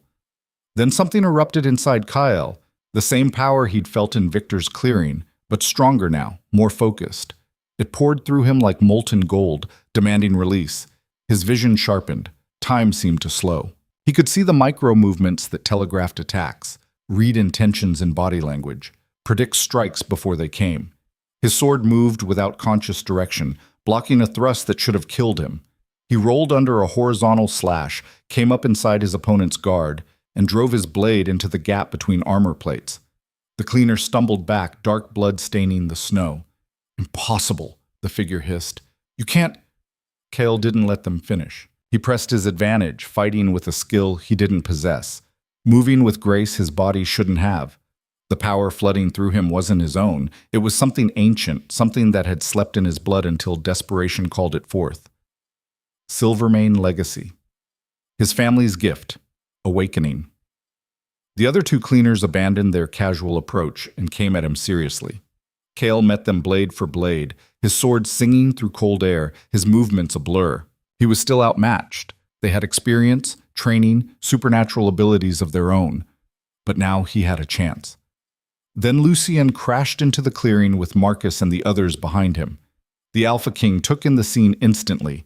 The bodies, the cleaners, Kyle fighting for his life. And his sword cleared its sheath like lightning. "Protect the child," Lucien roared. "Take the cleaners alive if possible." The clearing erupted into chaos. Steel rang against steel. Fighters shouted commands and warnings. One of the cleaners broke away from Kyle and tried to flee, but Sarah brought them down with a perfectly thrown knife that caught the figure in the leg. Kale's opponent pressed harder, forcing him backward toward the edge of the clearing. Kale's borrowed power was fading, exhaustion replacing supernatural strength. His arms burned, his lungs screamed for air. The cleaner's blade got through his defense, cutting deep into his shoulder. Pain exploded through Kyle's body. His sword fell from nerveless fingers. The cleaner raised their blade for the killing blow. An ash appeared. The young wolf pup launched from the trees like a gray missile, his teeth finding the cleaner's wrist. The figure screamed, blade clattering away.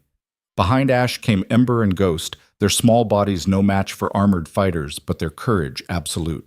They'd followed, despite guards, despite distance. They'd tracked Kyle and come to his defense. The distraction was all Lucien needed.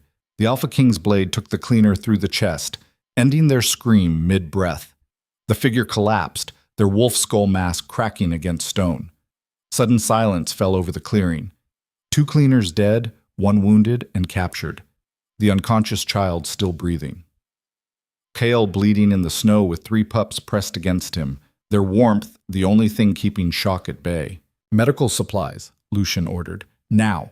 And someone check those bodies. I want to know who hired these assassins." Marcus moved to examine the dead cleaners while Sarah tied field dressings around Kale's shoulder. The bleeding slowed but didn't stop. Kale's vision swam, the world tilting beneath him. Stay with me, Sarah commanded. You don't get to die after pulling off whatever that was. That fighting, where did that come from? I don't know, Kale whispered. And he didn't. The power had come and gone like a storm, leaving only exhaustion in its wake. Found something, Marcus called. He'd removed one cleaner's mask, revealing a woman's face marked with elaborate tattoos. These marks, they're from the Shadow Covenant, assassins for hire based in the Southern Territories. Expensive, professional, completely unaffiliated with pack politics. Which means someone with serious resources hired them, Lucian concluded. He knelt beside the captured cleaner. Who paid you? Who wanted House Silvermane eliminated? The cleaner laughed, the sound distorted by their mask. You think we'd tell you? We have rules. Client confidentiality is sacred. Kill me if you want. You'll never know who ordered the hit. Lucien's expression went cold. He reached for the cleaner's mask and tore it away, revealing a young man's face beneath. I don't need you to tell me. I'll find the truth another way. But first, he pressed his blade against the man's throat.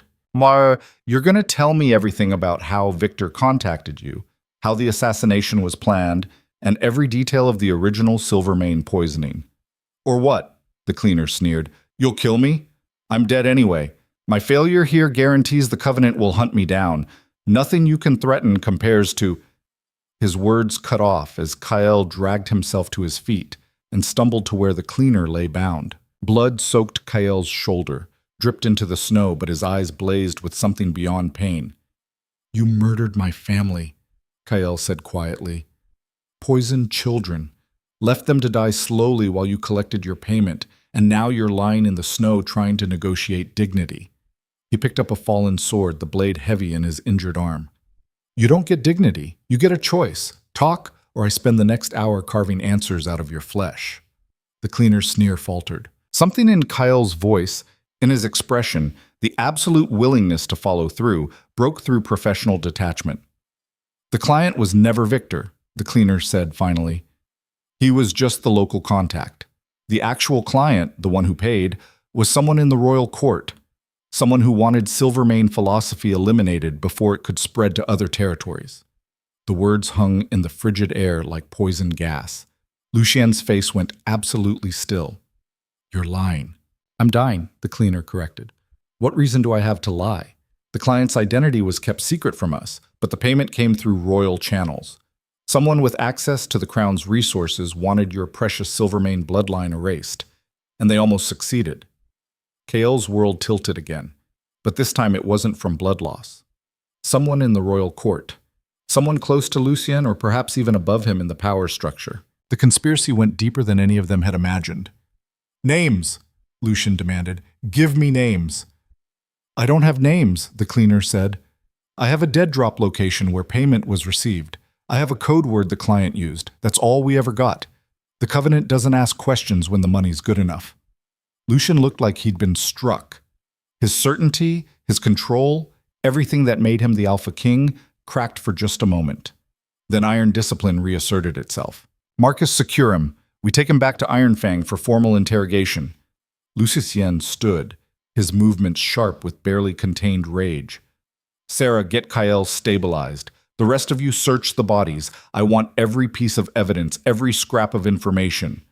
His winter storm eyes swept the clearing. This changes everything. Kale slumped against a tree, his shoulder burning, his mind reeling. The conspiracy wasn't just Victor and Grigor and a few corrupt pack leaders. It reached into the highest levels of power. Someone in the royal court had wanted his family dead, and might still want him eliminated. The pups pressed against him, their warmth a small comfort in the gathering darkness. Ash whined softly, his nose pushing against Kael's uninjured hand. I know, Kael whispered. I know it's bad. It's worse than bad, Lucien said, having crossed back to Kael's position. If someone in the court ordered this, they'll know about the cleaner's failure within days. They'll send more assassins, better ones, and they'll target not just you, but anyone who protects you. His expression was grim. Including me. Then let me go, Kael said. Take the pup somewhere safe and let me disappear. Without me, there's no threat. The conspiracy dies. The conspiracy never dies, Lucien corrected. It just finds new targets, new bloodlines to eliminate, new threats to erase. He offered his hand. Come. We have a long march back, and you're losing blood. We need to move before more complications arrive. Kale took the offered hand and let Lucian pull him upright. His legs barely held him, his vision swimming with pain and exhaustion, but he stayed on his feet through sheer stubbornness. They'd come for the truth about Gregor Blackwood and found something far more dangerous, proof that the rot extended into the very heart of the kingdom, that the people who should have protected House Silvermane had instead orchestrated its destruction. As they began the long march back toward Ironfang, as Kyle stumbled through snow with 3 pups shadowing his every step, a single thought kept repeating in his mind. They'd wanted him invisible, forgotten, erased. But now he knew the truth. Now he had evidence. Now he had allies, however reluctant, who'd witnessed the conspiracy's reach. And that made him more dangerous than he'd ever been when he was simply trying to survive. The question was whether he'd live long enough to use that danger, whether any of them would. The return journey was a nightmare of blood and snow. Kyle's wound had stopped bleeding, but infection was already setting in. He could feel the fever building beneath his skin, turning every step into agony.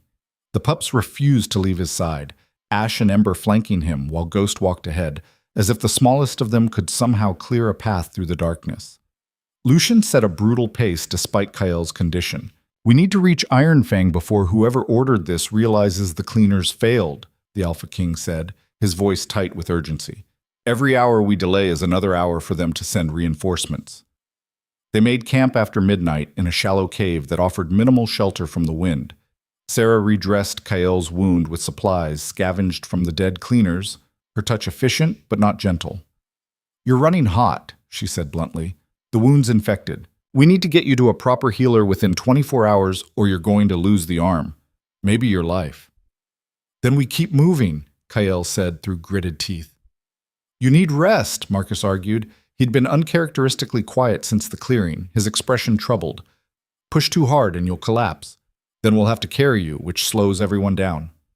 I'll rest when we're safe, Kyle insisted. He tried to sit up and immediately regretted it. Pain exploded through his shoulder, stealing his breath. Lucian knelt beside him, pressing him back down with a hand on his good shoulder. You're no use to anyone dead. We rest here for 4 hours. Guards will rotate watch. At dawn, we move whether you're ready or not. It wasn't a suggestion. Kyle wanted to argue, but exhaustion pulled him down like quicksand. His last conscious thought was of Ash curling against his chest, the pup's warmth a small anchor in a world spinning out of control. He dreamed of the feast, of laughter and music and a table laden with food that smelled wrong, too sweet, with an underlying bitterness that made his child self hesitate. His mother's hand on his shoulder, gentle and warm. His father's voice telling a story that made everyone laugh. Siblings whose names he should remember but couldn't quite grasp. Then the screaming started, people clutching their throats, collapsing, blood pouring from their mouths. His mother pushing him under the table, her last words a desperate whisper. Run, Kyle. Hide. Survive. He'd run, but not fast enough. The poison had found him anyway, dragged him down into darkness that should have been death. Instead, he'd woken in a mass grave, surrounded by the cooling bodies of his family. Too young to understand what had happened, too traumatized to remember clearly. He'd crawled out and stumbled into the forest, where Victor's people found him days later. A child with no memory, no identity, no value. Perfect for an Omega designation. Perfect for erasure. Kale woke gasping, his heart hammering against his ribs. Dawn light filtered through the cave entrance, weak and gray. The others were already stirring, packing gear with the efficient movements of experienced fighters. Ash nuzzled his face, whining softly. Kale's hand moved to stroke the pup's head, grounding himself in the present. The dream, the memory, was already fading, but it left behind a residue of grief and rage that made his chest tight. We move in 10 minutes, Lucian announced. He approached Kyle with a water skin and what looked like dried meat. Eat, drink. I need you functional. The meat tasted like ash, but Kyle forced it down. His shoulder was a constant throb of agony, fever making his thoughts sluggish. But he stood, he packed his minimal gear, and he followed when the group moved out. The final leg of the journey took 6 more hours. Every step was a battle against pain and fever. Kale lost track of time, existing in a gray haze where nothing mattered except putting one foot in front of the other. The pups stayed close, their presence the only thing keeping him anchored to consciousness. Iron Fang's settlement appeared through the trees like a mirage. Smoke rising from chimneys, the distant sound of the forge, the smell of bread baking. Civilization. Safety. Or so Kale hoped. They'd barely crossed the tree line when guards came running. Not to welcome them, to warn them. "The settlement's been evacuated," one guard gasped. "Orders came from the capital 3 hours ago. Crown officials arrived with documents bearing the king's seal. They declared Iron Fang territory under emergency royal oversight and ordered everyone to assemble in the Great Hall." Lucien's expression went deadly cold. "What officials? I sent no orders." Magistrate Frost tried to argue. The guard continued. "Said the documents were forged. They arrested her, took her to the hall under armed guard." He looked terrified. "Your Majesty, they're saying you've been compromised, that you're protecting traitors, that you've abandoned your duty to the crown." The pieces fell into place with horrifying clarity. Whoever had ordered the Silvermane assassination knew the cleaners had failed, knew Lucien and Kyle had evidence, and they were moving to neutralize the threat before it could reach the capital. "How many officials?" Marcus demanded. 15, plus they brought 20 royal guards." The guard's voice dropped. "They're asking for you by name, Omega. Said you're wanted for questioning regarding conspiracy against the crown." Kale's fever-addled mind struggled to process this. "They're framing me." "They're framing all of us," Lucien corrected grimly, "discrediting my authority, isolating us from support, preparing to eliminate everyone who knows the truth." His hand moved to his sword. "How many fighters do we have who weren't part of the evacuation?" "Maybe 10, Marcus said. "Everyone else is in the Great Hall, disarmed and under guard. 10 fighters against 20 royal guards, and whoever was commanding this operation. The math was impossible." "We need to retreat," Sarah said. "Regroup. Get word to the capital through other channels." "By the time we do that, everyone in that hall will be dead," Lucien said flatly. "Convenient accidents. Tragic casualties of rooting out traitors. The conspiracy covers its tracks." He looked at Kale. "They want you. If I deliver you, maybe they let the others go." "Don't," Kale said immediately. "They'll kill me and then kill everyone else anyway. You know that." "I do." Lucien's expression was grim, "which means we fight. Outmanned, outpositioned, with no good options. We fight because it's the only choice we have." "Or," Kale said slowly, an idea forming through the fever haze, "we give them what they want. We let them think they've won." Everyone turned to stare at him. "Explain," Lucien demanded.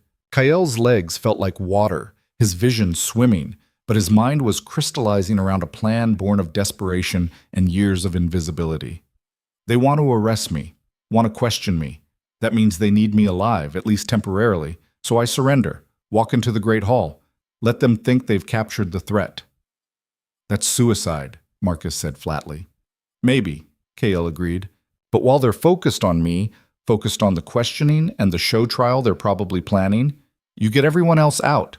The pack members, Magistrate Frost, anyone they're holding. You use the distraction." "And then what?" Sarah demanded. "They execute you and we're back to the same problem. Everyone who knows the truth is dead or discredited." "Then we make sure the truth gets out before they can execute me," Kyle said. He looked at Lucien, the captured cleaner. "He has information about the royal conspiracy. Get him to the capital. Get him to someone you trust absolutely. Make sure his testimony reaches people who can't be bought or threatened." It was a desperate plan. It relied on timing, luck, and Kyle surviving long enough for the distraction to work. But it was also the only plan that had any chance of getting innocents out of danger. Lucien studied Kyle for a long moment, his winter storm eyes searching. "You're burning with fever. You can barely stand. And you want to walk into enemy hands?" "I want to protect people who don't deserve to die for helping me," Kale corrected. "If that means sacrificing myself." He shrugged, then immediately regretted it as pain lanced through his shoulder. "I've been ready to die since the day I found those pups. Every day since has been borrowed time." "No." The word came from Marcus, surprising everyone. The enforcer stepped forward, his scarred face set with determination. We don't sacrifice pack members, we protect them. Even Omegas, even ones who make insane plans. He looked at Lucien. There's another way. We create the distraction Kael's talking about, but we don't send him in alone. We send a team, small, fast, armed. They extract prisoners while the officials are busy with Kael's arrest. Then we all get out before they realize what's happened. That requires coordination, Sarah said. Precise timing. One mistake and everyone dies. Then we don't make mistakes, Marcus replied. He looked around at the gathered fighters. We've been following alphas our whole lives. Men like Victor, who ruled through fear and took everything for themselves. Maybe it's time we followed someone who's willing to die for strangers instead of killing them for profit. The words hung in the cold air. Kael felt something shift in the group's dynamic. Not quite acceptance, but a grudging recognition that maybe, just maybe, his way of thinking wasn't entirely weakness. We have one advantage, Lucian said slowly. They think I'm compromised, which means they don't expect me to be here. They're expecting to face confused pack members and a disgraced Omega, not an Alpha King with a tactical plan. He started issuing orders with crisp efficiency.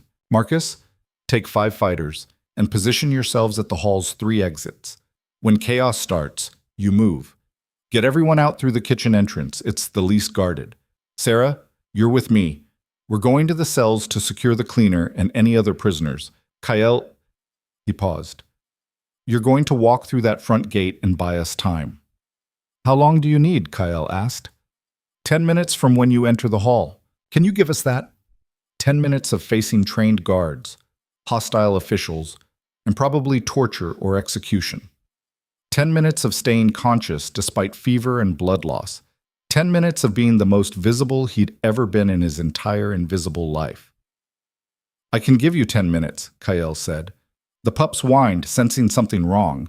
Ash pressed against Kael's leg, his storm-gray eyes worried. Kael knelt, nearly fell, and gathered all 3 pups close. You have to stay here this time, he whispered. I know you want to help, but this is too dangerous. Please, stay with the guards. Stay safe. Ash growled, a sound that would have been threatening from an adult but just sounded heartbroken from a pup. Ember nuzzled Kael's hand. Ghost, the smallest and most cautious, made a sound Kael had never heard before, a keening whine that spoke of abandonment and fear. I'll come back, Kael promised, knowing it was probably a lie. I swear, I'll come back for you. One of the guards gently pulled the pups away as Kael stood. Their cries followed him as he walked toward the settlement, each sound a knife in his chest. The settlement's main square was eerily quiet. Guards stood at intervals, watching with hostile suspicion. They wore royal colors, blue and silver, but their faces were unfamiliar. Outsiders. People who'd never seen Kael before, who only knew him as a name on a wanted notice. Kael walked through the square alone, his hands visible and empty, his injured arm hanging uselessly at his side. His fever made everything seem slightly unreal, like moving through a dream, but he kept his steps steady, his expression neutral. The Great Hall's doors stood open, revealing flickering torchlight within. Kael crossed the threshold and found himself facing a nightmare. The pack had been herded into the center of the hall, perhaps 100 people kneeling with their hands bound, surrounded by armed guards. Magistrate Frost knelt among them, her face bruised, her expression defiant despite her circumstances. Other pack members looked terrified, confused, angry. At the front, standing on the raised platform where Victor used to hold court, were 3 figures in elaborate robes bearing the crown's insignia. The center figure was a man perhaps 50 years old, his face cruel and satisfied. Kael Rowan, the man announced, also known as Kael Silvermane. Last survivor of a traitorous bloodline, you're charged with conspiracy against the crown, falsifying nobility claims and corrupting an Alpha King to protect your seditious agenda. His smile was a serpent's. How do you plead? Kael didn't answer immediately. His eyes swept the hall, counting guards, noting positions, looking for weaknesses. 15 guards visible, plus the 3 officials. Exits guarded. Windows too high to reach. The tactical situation was catastrophic. But catastrophic didn't mean impossible. I plead that you're a liar, Kael said clearly. That you're here to cover up a royal conspiracy that murdered House Silvermane 23 years ago. That you're terrified because we found proof. Proof that reaches into the highest levels of court. Proof that will destroy everyone involved. The official's smile didn't waver. Proof? You mean the ravings of captured assassins? The forged documents? The desperate claims of a disgraced Omega trying to pretend he's nobility? He gestured to the guards. Take him. If he resists, kill him. 4 guards moved forward, their hands reaching for Kyle. He didn't resist, didn't fight. Let them grab his arms, even the injured one, which made him gasp with pain, and force him to his knees. Where's the Alpha King? The official demanded. Where's Lucic and Dravin? Dead, Kyle lied. Killed by the cleaners you sent, just like you planned. The official's expression flickered, surprise mixed with something else. Calculation. If Lucien was truly dead, that changed the power dynamic significantly. Convenient, the official said. Though I suspect you're lying. Lucien Draven doesn't die easily. But it doesn't matter. With or without him, you're finished. He nodded to one of the guards. Prepare the execution, public, immediate. Let everyone see what happens to traitors who try to undermine the crown. This was happening faster than Kyle expected. They weren't even going to pretend at a trial. Just immediate execution to eliminate the threat before anyone could ask uncomfortable questions. You can't, Magistrate Frost shouted. He has rights, due process, the law. A guard struck her across the face, silencing her. Blood trickled from her split lip, but her eyes remained defiant. The law is what I say it is, the official replied. And I say this traitor dies. Now. 2 guards hauled Kyle to his feet and dragged him toward the center of the hall, where a rough wooden block had been placed.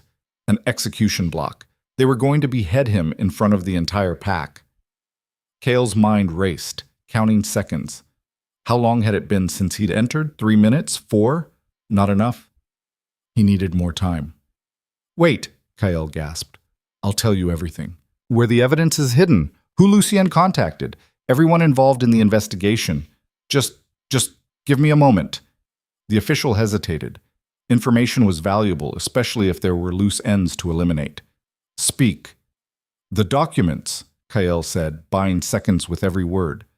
The cleaner's testimony. Lucien sent it all to... He pretended to stumble, falling to his knees. The guards yanked him up roughly.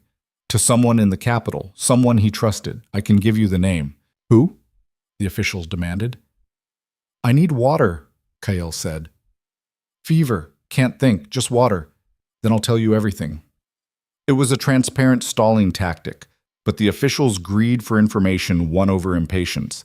He gestured irritably. Get him water, quickly. A guard moved toward the side door where the kitchens were located. The door opened, and all hell broke loose. Marcus came through the door like a battering ram, his sword already moving. The guard who'd opened it fell without a sound. Behind Marcus came 4 more fighters, spreading out with deadly efficiency. They moved for the bound prisoners, cutting ropes, pressing weapons into freed hands. The official's face went white. Stop them! Kill the... He never finished. Sarah appeared from another entrance, her blade finding the throat of the nearest guard. Chaos erupted as freed pack members grabbed weapons from fallen guards as Lucien's tactical plan unfolded with brutal precision. Kyle didn't hesitate. The guards holding him were distracted, looking toward the fighting. He drove his elbow into one's face, felt cartilage crunch. The man's grip loosened. Kyle twisted free and ran, not toward safety, but toward the officials on the platform. They tried to flee. Kyle caught the lead official by his robe, dragging him backward. The man was larger, stronger, but Kyle had desperation and fury and the memory of his mother's dying words. You ordered it, Kyle snarled, his hands closing around the man's throat. You ordered the assassination. You killed my family. The official choked, his face darkening. Following orders, not me. Higher. Goes higher. Then Lucien was there, pulling Kyle back before he could commit murder. We need him alive, the Alpha King said urgently. He knows who gave the orders. He's our link to the top of the conspiracy. Kyle wanted to argue, wanted to finish what he'd started, but Lucien was right. Justice required evidence, required testimony from someone who could name names. The fighting in the hall was ending. The royal guards, caught by surprise and outnumbered by newly freed pack members, were surrendering or dying. Marcus and Sarah had secured the exits. Magistrate Frost was on her feet, organizing freed prisoners with crisp efficiency.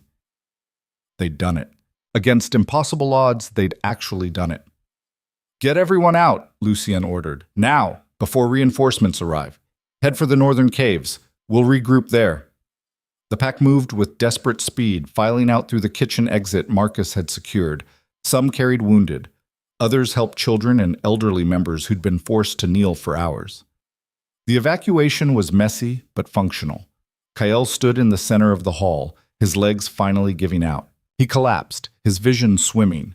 The fever was winning, infection spreading through his body. He'd bought the time they needed, but it had cost him the last of his reserves. Sarah appeared at his side, pressing something against his lips. "Drink. It's medicine from the healer's stores. Won't cure the infection, but might slow it enough to get you to proper treatment."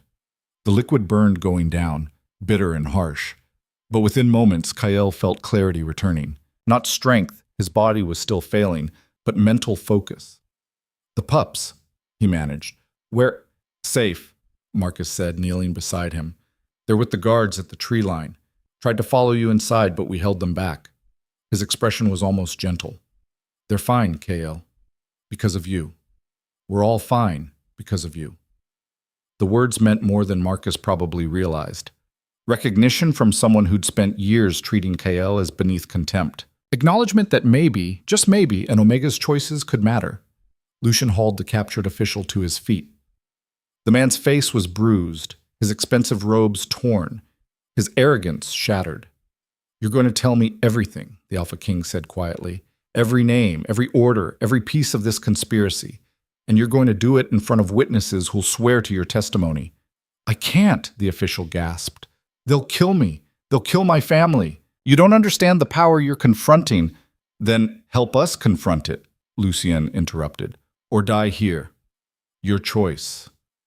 The official looked around the emptying hall, at the bodies of guards who'd followed his orders, at the ruins of his authority. Calculation warred with fear on his face.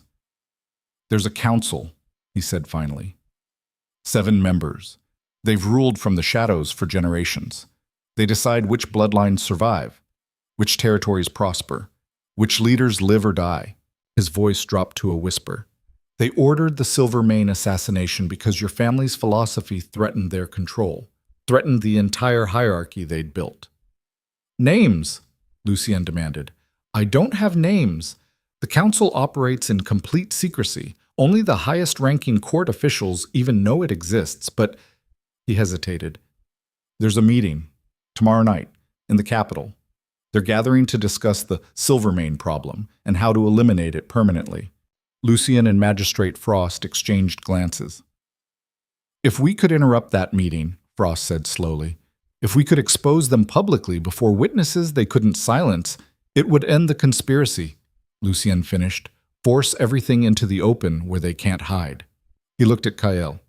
"Can you travel?" "We'd need to reach the capital by tomorrow evening. That's 18 hours of hard riding." Kael tried to stand and failed. His body simply refused to cooperate anymore. Fever, exhaustion, and blood loss had pushed him past his limits. "I'll slow you down," Kael admitted. "Then we carry you," Marcus said simply. "We didn't survive this shit just to leave you behind now." It was matter of fact, practical. But underneath, Kael heard something else. Loyalty that had somehow developed despite everything that said it shouldn't exist. These people who'd spent years treating him as worthless were now willing to carry him into the heart of danger. Sarah fashioned a rough stretcher from cloaks and branches. They lifted Kael onto it with surprising gentleness. The movement sent agony through his shoulder, but he bit back the scream. Around him, the last pack members were filing out, disappearing into the forest. "The pups," Kael said again. "I need—" "Already here," Marcus replied. And they were. Ash, Ember, and Ghost had somehow broken free from the guards at the tree line and come running. They pressed against Kael's stretcher, their noses cold against his fevered skin, their presence an anchor. "Stubborn little bastards," Sarah muttered, but her hand was gentle as she scratched Ember behind the ears. "They're not leaving you. None of us are." They moved into the forest as flames began to rise behind them. Someone had fired the Great Hall, destroying evidence, erasing the scene of confrontation, ensuring the Crown's forces couldn't use it as a staging ground. Orange light flickered through the trees, casting dancing shadows. Kyle watched his world burn as they carried him toward an uncertain future. The settlement where he'd suffered for 23 years was being reduced to ash. It should have felt like victory. Instead, it just felt like loss. Another piece of his life sacrificed to conspiracies and power games he barely understood. But as the trees swallowed them and the flames faded behind, as the pack moved together with shared purpose toward the northern caves, Kyle felt something else stirring beneath the grief and pain. Hope. They'd faced impossible odds and survived. They'd exposed corruption that reached the highest levels of power. They'd turned invisibility into presence, weakness into strength, contempt into grudging respect. And tomorrow they'd march into the capital and confront the council that had murdered his family. They'd force the truth into daylight where it couldn't be buried again. It was insane. It was probably suicidal. It was exactly the kind of bold, reckless choice that had defined every moment since Kyle had decided to feed 3 abandoned pups. Rest, Lucian said, walking beside the stretcher. Tomorrow, we end this. But tonight, you rest. Kale closed his eyes, the pup's warmth against his sides, the rhythm of movement lulling him toward unconscious. His last coherent thought was a promise, not to himself, but to the memory of his murdered family. He would make them remember, would force them to acknowledge what they'd tried to erase, would prove that nobility wasn't about bloodlines or designations, but about the choices you made when everything was trying to destroy you. Tomorrow, the invisible would become unforgettable. Tomorrow, the forgotten would force the world to remember. Tomorrow they'd discover whether courage and truth were enough to topple a conspiracy that had stood for generations. But tonight, carried by people who'd learned to see worth in places they'd never looked before, Kyle Silvermane finally rested. And for the first time in 23 years, he felt like he might actually belong somewhere. Kyle woke to firelight and voices arguing in hushed tones. His fever had broken sometime during the night, leaving him weak but clear-headed. The northern caves stretched around him, ancient caverns that had sheltered refugees and rebels for centuries. Somewhere in the darkness, water dripped with steady rhythm.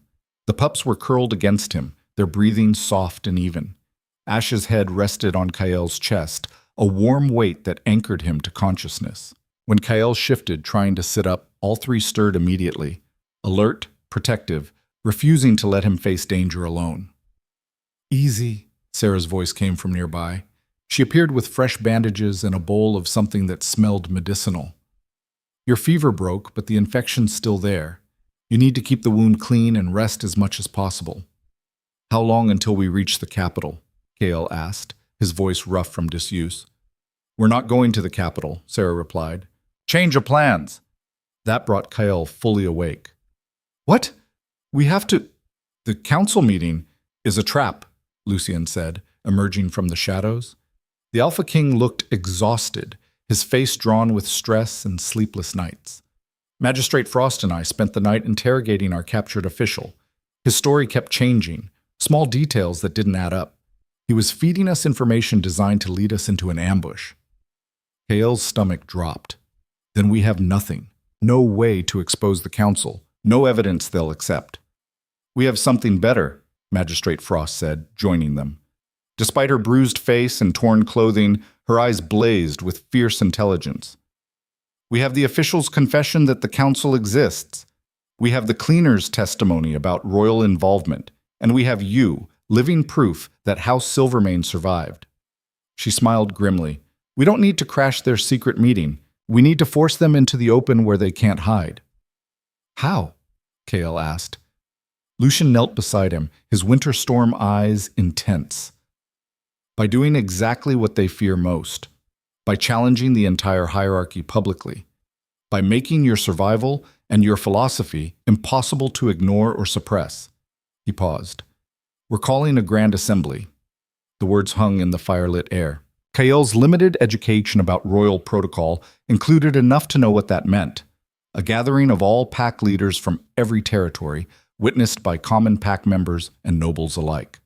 A forum where grievances could be aired, justice demanded, and power challenged before hundreds of witnesses. "The council won't come," Kyle said. They'll send proxies. They'll hide behind layers of deniability. They'll come, Magistrate Frost corrected, because we're not just calling an assembly. We're calling a challenge of ascension. Lucien is formally stepping down as Alpha King and opening the position to any qualified candidate. Her smile was sharp. Including you. Kale's mind reeled. That's insane. I can't. I'm an Omega. The law doesn't even allow... The law allows any shifter of noble blood to challenge for leadership, Lucien interrupted. You're Silvermane. That makes you qualified. And the moment you declare your candidacy, the council has to respond. They either accept you as a legitimate noble, which validates everything we've been saying, or they publicly deny your bloodline, which requires them to provide evidence. Evidence they don't have because they destroyed the records when they murdered your family. It was elegant in its simplicity. A trap built from the council's own rules and protocols. They'd spent 23 years erasing House Silvermane from existence. Now, they'd have to either acknowledge that failure or expose themselves trying to maintain the lie. What about you? Kyle asked Lucien. You're stepping down? Actually giving up power? I'm exposing corruption that reaches into my own court, Lucien said quietly. If the council exists, if they've been manipulating leadership decisions for generations, then my entire reign has been compromised. I have to step aside to restore legitimacy. And, his expression hardened, I have to prove that power can be challenged peacefully, that the system can change without blood and fire. If we just assassinate the council members, we become what they are. This way we force accountability through the very structures they've corrupted. It was noble. It was also terrifying. Kyle wasn't ready to lead a pack, let alone challenge for the highest position of authority in the Northern Territories. But looking at the faces around him, Sarah, Marcus, Magistrate Frost, even the captured official trembling in his bindings, he understood this wasn't about readiness. This was about necessity. When? Kyle asked. 3 days, Lucien said. It takes that long to send messengers to all territories, to gather witnesses, to prepare the ceremonial grounds. 3 days to heal as much as possible. 3 days for the council to make their move. They'll try to kill me before the assembly, Kyle said. Absolutely, Lucien agreed, which is why you'll be guarded every moment, why we're keeping your location secret, why we're spreading false information about your whereabouts to draw out their assassins. He stood. Use these 3 days wisely. Rest, heal, but also prepare. Because when you stand before that assembly, you'll be facing everyone who's ever benefited from keeping Omegas invisible. Everyone who's built power on the hierarchy you threaten. You'll need to be stronger than you've ever been. The next 3 days passed in a blur of preparation and tension. Sarah drilled Kale relentlessly on combat techniques despite his injury, teaching him how to defend himself with one functional arm. Marcus coached him on pack politics, explaining the complex web of alliances and enmities between territories. Magistrate Frost tutored him on legal protocols, the formal language he'd need to challenge for leadership. And through it all, the three pups stayed close. They were growing rapidly. Ash already stood nearly to Kyle's knee, his storm gray coat thickening for winter. Ember's rust-colored fur had developed a lustrous quality that caught firelight beautifully. Ghost remained the smallest, but his pale eyes held an intelligence that seemed almost supernatural. They're changing, Marcus observed on the second day, watching the pups play fight near the cave entrance. Growing faster than normal, and that power you demonstrated in the clearing when you fought the cleaners. He looked at Kyle. That came from somewhere. From something in your blood that Victor's poison didn't quite kill. I don't understand it, Kyle admitted. It feels like something ancient, something that recognizes danger and responds without conscious thought. Silvermane legacy, Magistrate Frost said, joining them. Your family was known for it, a power that transcended normal shifter abilities. They called it the command voice, the ability to impose will through presence alone. It's part of why the council feared them. Normal hierarchy depends on physical dominance, on transformation and strength. But the command voice worked on everyone, regardless of rank or power. It made designation irrelevant. Can I control it? Kyle asked. That's what we're going to find out, Frost replied. Because in 2 days, you're going to need every advantage you can muster. The morning of the assembly, Kyle woke before dawn. His shoulder still ached, but the infection had cleared. He was weak, underweight, carrying wounds that would take months to fully heal. But he was alive. And that would have to be enough. Lucien had arranged for formal clothing, not the elaborate robes of nobility, but simple, well-made garments in House Silvermane's colors, silver and deep blue. Kael dressed slowly, his injured arm protesting every movement. When he looked at his reflection in a polished shield, he barely recognized himself. The invisible Omega was gone, replaced by someone who looked almost like they belonged. Almost. "It's time," Lucien said from the cave entrance. Behind him, the entire pack had assembled. Every person who'd fled Ironfang, plus fighters from other territories who'd heard about the challenge and come to witness history. Perhaps 200 people, all watching Kael with expressions ranging from hope to skepticism to open hostility. The pups pressed against Kael's legs as he walked through the crowd. No one tried to stop them. Ash, Ember, and Ghost had become symbols in their own right, survivors of an attempted genocide, living proof of the conspiracy's reach.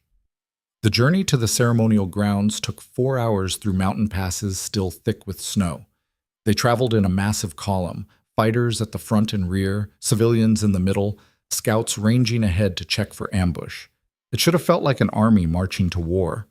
Instead, it felt like a funeral procession. The ceremonial grounds occupied a natural amphitheater carved by ancient glaciers. Stone seats rose in concentric circles around a central platform, capable of holding thousands of witnesses. By the time Kael's group arrived, the space was already half full. Pack leaders sat in places of honor, their fighters arrayed behind them. Common pack members filled the upper tiers, their numbers swelling by the minute. And at the very top, in 7 seats carved from black stone, sat the council. Kael felt their presence like ice water in his veins. They wore robes that concealed their features, masks that hid their identities. But their power was unmistakable, a weight that pressed down on the entire assembly, making even the strongest alphas shift uncomfortably. "They actually came," Marcus breathed. "I didn't think—" "They had to," Magistrate Frost said quietly. "Refusing to attend would be an admission of guilt. But look, they're not planning to let this proceed peacefully." She was right. The Council's forces were positioned strategically throughout the amphitheater, perhaps 100 fighters bearing no pack insignia, loyal only to the shadowy rulers they served. They outnumbered Lucien's forces significantly. This was going to get bloody. Lucien ascended to the central platform, his movements drawing every eye. When he spoke, his voice carried to the furthest reaches of the amphitheater without strain. "I call this grand assembly to witness a challenge of ascension. I, Lucien Draven, Alpha King of the Northern Territories, formally step down from leadership effective immediately. The position is now open to any qualified candidate of noble blood." He paused, letting the shock ripple through the crowd. "I make this abdication because evidence has emerged of systemic corruption within the highest levels of our government. Until that corruption is rooted out and justice served, I cannot in conscience hold power that may have been compromised." The council members shifted in their seats. One leaned forward, speaking in a voice that seemed to come from everywhere and nowhere. "This is unprecedented. The Alpha King does not simply abandon his responsibilities. I'm not abandoning anything," Lucien interrupted. "I'm ensuring those responsibilities are met honestly. And I am providing an opportunity for new leadership. Leadership chosen freely, witnessed by all, without shadow manipulation." Another council member spoke, their voice different but equally unsettling. "You claim corruption. Provide evidence or withdraw these baseless accusations." "I provide a witness," Lucien said. He gestured, and guards brought forward the captured official. The man looked terrified, his eyes darting between Lucien and the council members. "This man confessed to following orders from your council. Orders to eliminate House Silvermane, orders to cover up genocide, orders to maintain power through murder and intimidation." "He lies," a third council member said flatly. "We know of no such council. This is clearly a fabrication to justify your own political ambitions." "Then you won't mind when I call my second witness," Lucien replied. He looked toward Kael. "Come forward, Kael Silvermane, last surviving heir of a bloodline this council tried to erase." Every eye turned to Kael. The weight of their attention was crushing. Thousands of shifters watching, judging, waiting to see if he'd break. The pups pressed closer, sensing his fear. Ash growled softly, a sound of protection and solidarity. Kale walked toward the platform. Each step felt like climbing a mountain. His injured shoulder throbbed. His legs trembled with exhaustion. But he kept moving, kept climbing, until he stood beside Lucien on the platform where everyone could see him. 23 years ago, Kael said, his voice barely carrying beyond the first few rows, my family was murdered. House Silvermane was eliminated through poison administered at a feast. Men, women, children, everyone killed because our philosophy threatened the established hierarchy. His voice grew stronger, the command voice stirring in his chest. I survived. I don't know how, but I woke in a mass grave, crawled out, and was found by Victor Ironfang. He designated me Omega, made me invisible, ensured I'd never be a threat. This proves nothing, a council member said. Any Omega could claim noble blood and fabricate a tragic story. True, Magistrate Frost called from her position near the platform, which is why I spent the last 3 days verifying his identity through independent sources. Birth records that survived the purge. Witnesses who remember the Silvermane family. And this, she held up a document, a royal genealogy that lists Kael Silvermane as the legitimate fifth child of House Silvermane's patriarch. His bloodline is documented, verified, and absolutely legitimate. Murmurs rippled through the crowd. Kael could see pack leaders reassessing, calculating, wondering if this changed everything or nothing. Even if his bloodline is legitimate, another council member argued, an Omega cannot challenge for leadership. The law is clear. The law says any shifter of noble blood may challenge, Kael interrupted. His voice rang across the amphitheater, amplified by power he was learning to control. It doesn't specify designation. That's tradition, not law. And I'm here to challenge both. The silence that followed was absolute. No one had ever challenged the designation system so directly, so publicly. It was heresy, revolution, a threat to every power structure in shifter society. I formally declare my candidacy for Alpha King, Kael continued, and I call upon the council to either accept my noble status or provide evidence that House Silvermane was legitimately removed from the bloodline registry, evidence that doesn't involve murder and conspiracy. The council members conferred in whispers Kael couldn't hear. He could feel the tension building, the moment stretching toward inevitable violence. Lucien's hand moved subtly toward his sword. Marcus and Sarah positioned themselves to intercept attacks. The pups' hackles rose, their small bodies tense with anticipation. Then one of the council members stood. When they spoke, their voice carried command that made even Lucien flinch. This assembly is dissolved. The challenge is denied. Kael Rowan, we do not recognize the Silvermane name, is declared an impostor and sentenced to immediate execution for treason against the crown. The council's forces moved as one, 100 fighters descending toward the platform. But Kael had expected this, had known the council would never allow him to challenge their power peacefully. He'd also known he wouldn't be facing them alone. From the crowd, pack members began to stand, not just Lucien's allies, but shifters from dozens of territories. Common wolves who'd spent lifetimes invisible, who'd been told their designations made them lesser, who'd watched noble bloodlines claim power through accident of birth rather than merit. They stood in solidarity, not because they knew Kael, not because they believed he'd make a good leader, but because he represented something they'd never dared hope for, the possibility that the system could change. "Stand down," one of the pack leaders called, a woman Kael didn't recognize, but whose authority was unmistakable. "The challenge is legitimate. You cannot deny it without evidence." "We need no evidence to eliminate a threat," the council member replied.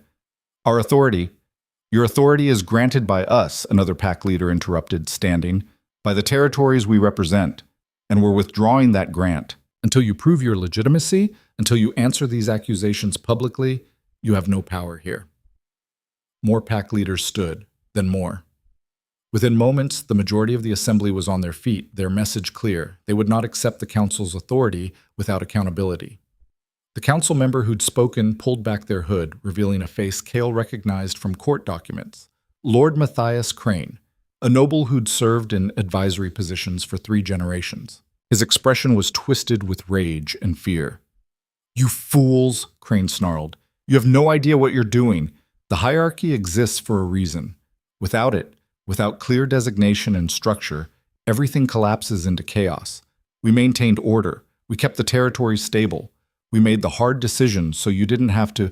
You murdered children, Kyle said quietly, but his voice, amplified by the command voice, carried to every corner of the amphitheater. You poisoned my family because we believed rank should be earned, not inherited, because we thought Omegas deserved dignity, because we threatened your power. His eyes blazed. You didn't maintain order. You maintained oppression, and that ends today. Crane's hand moved toward something beneath his robes, a weapon, or maybe a signal. But before he could complete the motion, something extraordinary happened. The pups moved. Ash, Ember, and Ghost charged up the amphitheater steps with impossible speed, their small bodies blurring with motion. They reached the council's platform and transformed, not into adult wolves, but into something else entirely. Light erupted from their forms, ancient power that had nothing to do with normal shifter magic. When the light faded, 3 young wolves stood before the council, but they'd grown. Not to full adult size, but close, and their eyes blazed with silver fire that made even the council members step back in fear. Silver-maned guardians, Magistrate Frost breathed. The legends were true. The bloodline could awaken protectors in times of existential threat. The 3 wolves positioned themselves between Kyle and the council, their message unmistakable. To reach him, the council would have to go through them. And looking at those silver fire eyes, at the power radiating from creatures who'd been abandoned pups weeks ago, it was clear that anyone who tried would die. Crane made a desperate choice. He pulled a blade and lunged for Kyle, clearly hoping that killing the challenger would end the rebellion before it could fully form. He didn't make it 3 steps. Ash moved like lightning, his jaws closing around Crane's wrist. The blade clattered away. Ember and Ghost flanked the Lord, their growls resonating with power that made nearby fighters stumble. And Kyle felt something break open inside him. Not the command voice, but something deeper. Something that had been locked away by Victor's poison, buried under years of trauma and survival. Memory. His mother's voice singing in the night, his father's laugh, warm and full of life. Siblings chasing through halls, playing games that seemed impossibly distant now. A family that had loved him, valued him, believed the world could be better. A family that had died believing in change. Kyle walked toward Crane, the memories fueling a power he'd never fully accessed. With each step, he felt stronger, not physically, but in presence, in certainty, in the absolute knowledge of who he was and what he represented. You failed, Kale said to Crane. 23 years ago, you tried to erase my family, but we survived. Our philosophy survived. And now, standing before thousands of witnesses, your conspiracy dies. He looked up at the other council members, at their masked faces and concealed identities. Show yourselves. Face the people you've manipulated, or flee and prove everything we've said is true. For a long moment, nothing happened.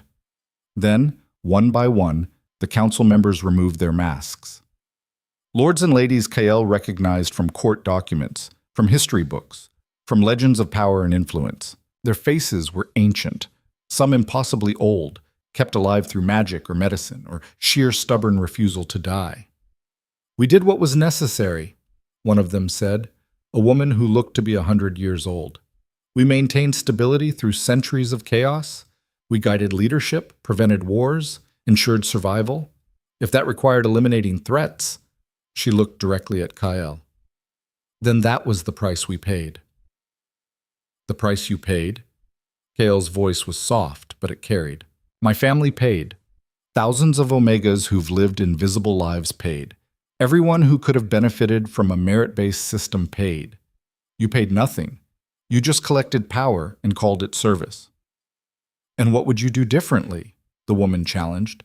You're an Omega who can barely fight, who has no experience with leadership, who was feeding scraps to abandoned pups weeks ago. You think that qualifies you to rule? No, Kael said simply, but it qualifies me to try. To prove that leadership can come from unexpected places, that strength isn't just physical dominance, that the system we've accepted for generations isn't the only possible way. He looked around the amphitheater. I don't know if I'll be a good Alpha King. I don't know if I can do half of what Lucy Yen did, but I know I'll lead differently. I'll question instead of commanding. I'll listen instead of dominating. I'll earn respect instead of demanding it. Weakness. Crane spat from where he knelt, Ash's teeth still at his throat. Everything you describe is weakness. Maybe, Kale agreed. Or maybe it's a different kind of strength. One that builds instead of tears down. One that includes instead of excludes. One that survives not through domination, but through adaptation and compassion. He turned to face the assembled pack leaders. I challenge for leadership not because I want power, but because the current system is broken. Because it allowed the council to murder children and call it order. Because it makes people like me invisible when we should be valued. I challenge because someone has to prove change is possible. His voice dropped. I challenge because 3 abandoned pups taught me that protection and loyalty mean more than rank or designation. The amphitheater was absolutely silent. Then, from somewhere in the upper tiers, a single voice called out. I accept the challenge. I recognize Kale Silvermane as legitimate. Another voice joined. Then another. Within moments, hundreds of voices were echoing through the stone amphitheater, pack members from every territory, every rank, every designation. Not all of them, maybe not even most, but enough to create a wave that couldn't be ignored. The pack leaders conferred among themselves, their voices rising and falling in heated debate. Finally, the woman who'd been first to challenge the council stood and addressed the assembly. By majority consensus of recognized pack leaders, we accept Kale Silvermane's challenge as legitimate. The council's authority is suspended pending investigation into the allegations raised. And, she paused, looking directly at Kale. We open a 30-day trial period. Kale Silvermane will serve as Alpha King for 1 month, with Lucian Draven as advisor. At the end of 30 days, we reconvene and the territories vote on permanent leadership. If he proves capable, he continues. If not, new candidates are considered. It wasn't complete victory. It was compromise, caution, a provisional acceptance, but it was also more than Kyle had dared hope for. I accept the terms, Kyle said. Lucien stepped forward and, in a gesture that silenced any remaining objections, knelt before Kyle. I pledge my service to Alpha King Kale Silvermane for the duration of his trial period. May he lead with wisdom and courage. One by one, Lucien's fighters followed. Then Marcus, his scarred face twisted with an emotion that might have been pride. Then Sarah, her perpetual skepticism replaced by cautious respect. Then pack members from territories Kyle had never visited, whose names he didn't know, who'd never seen him before today.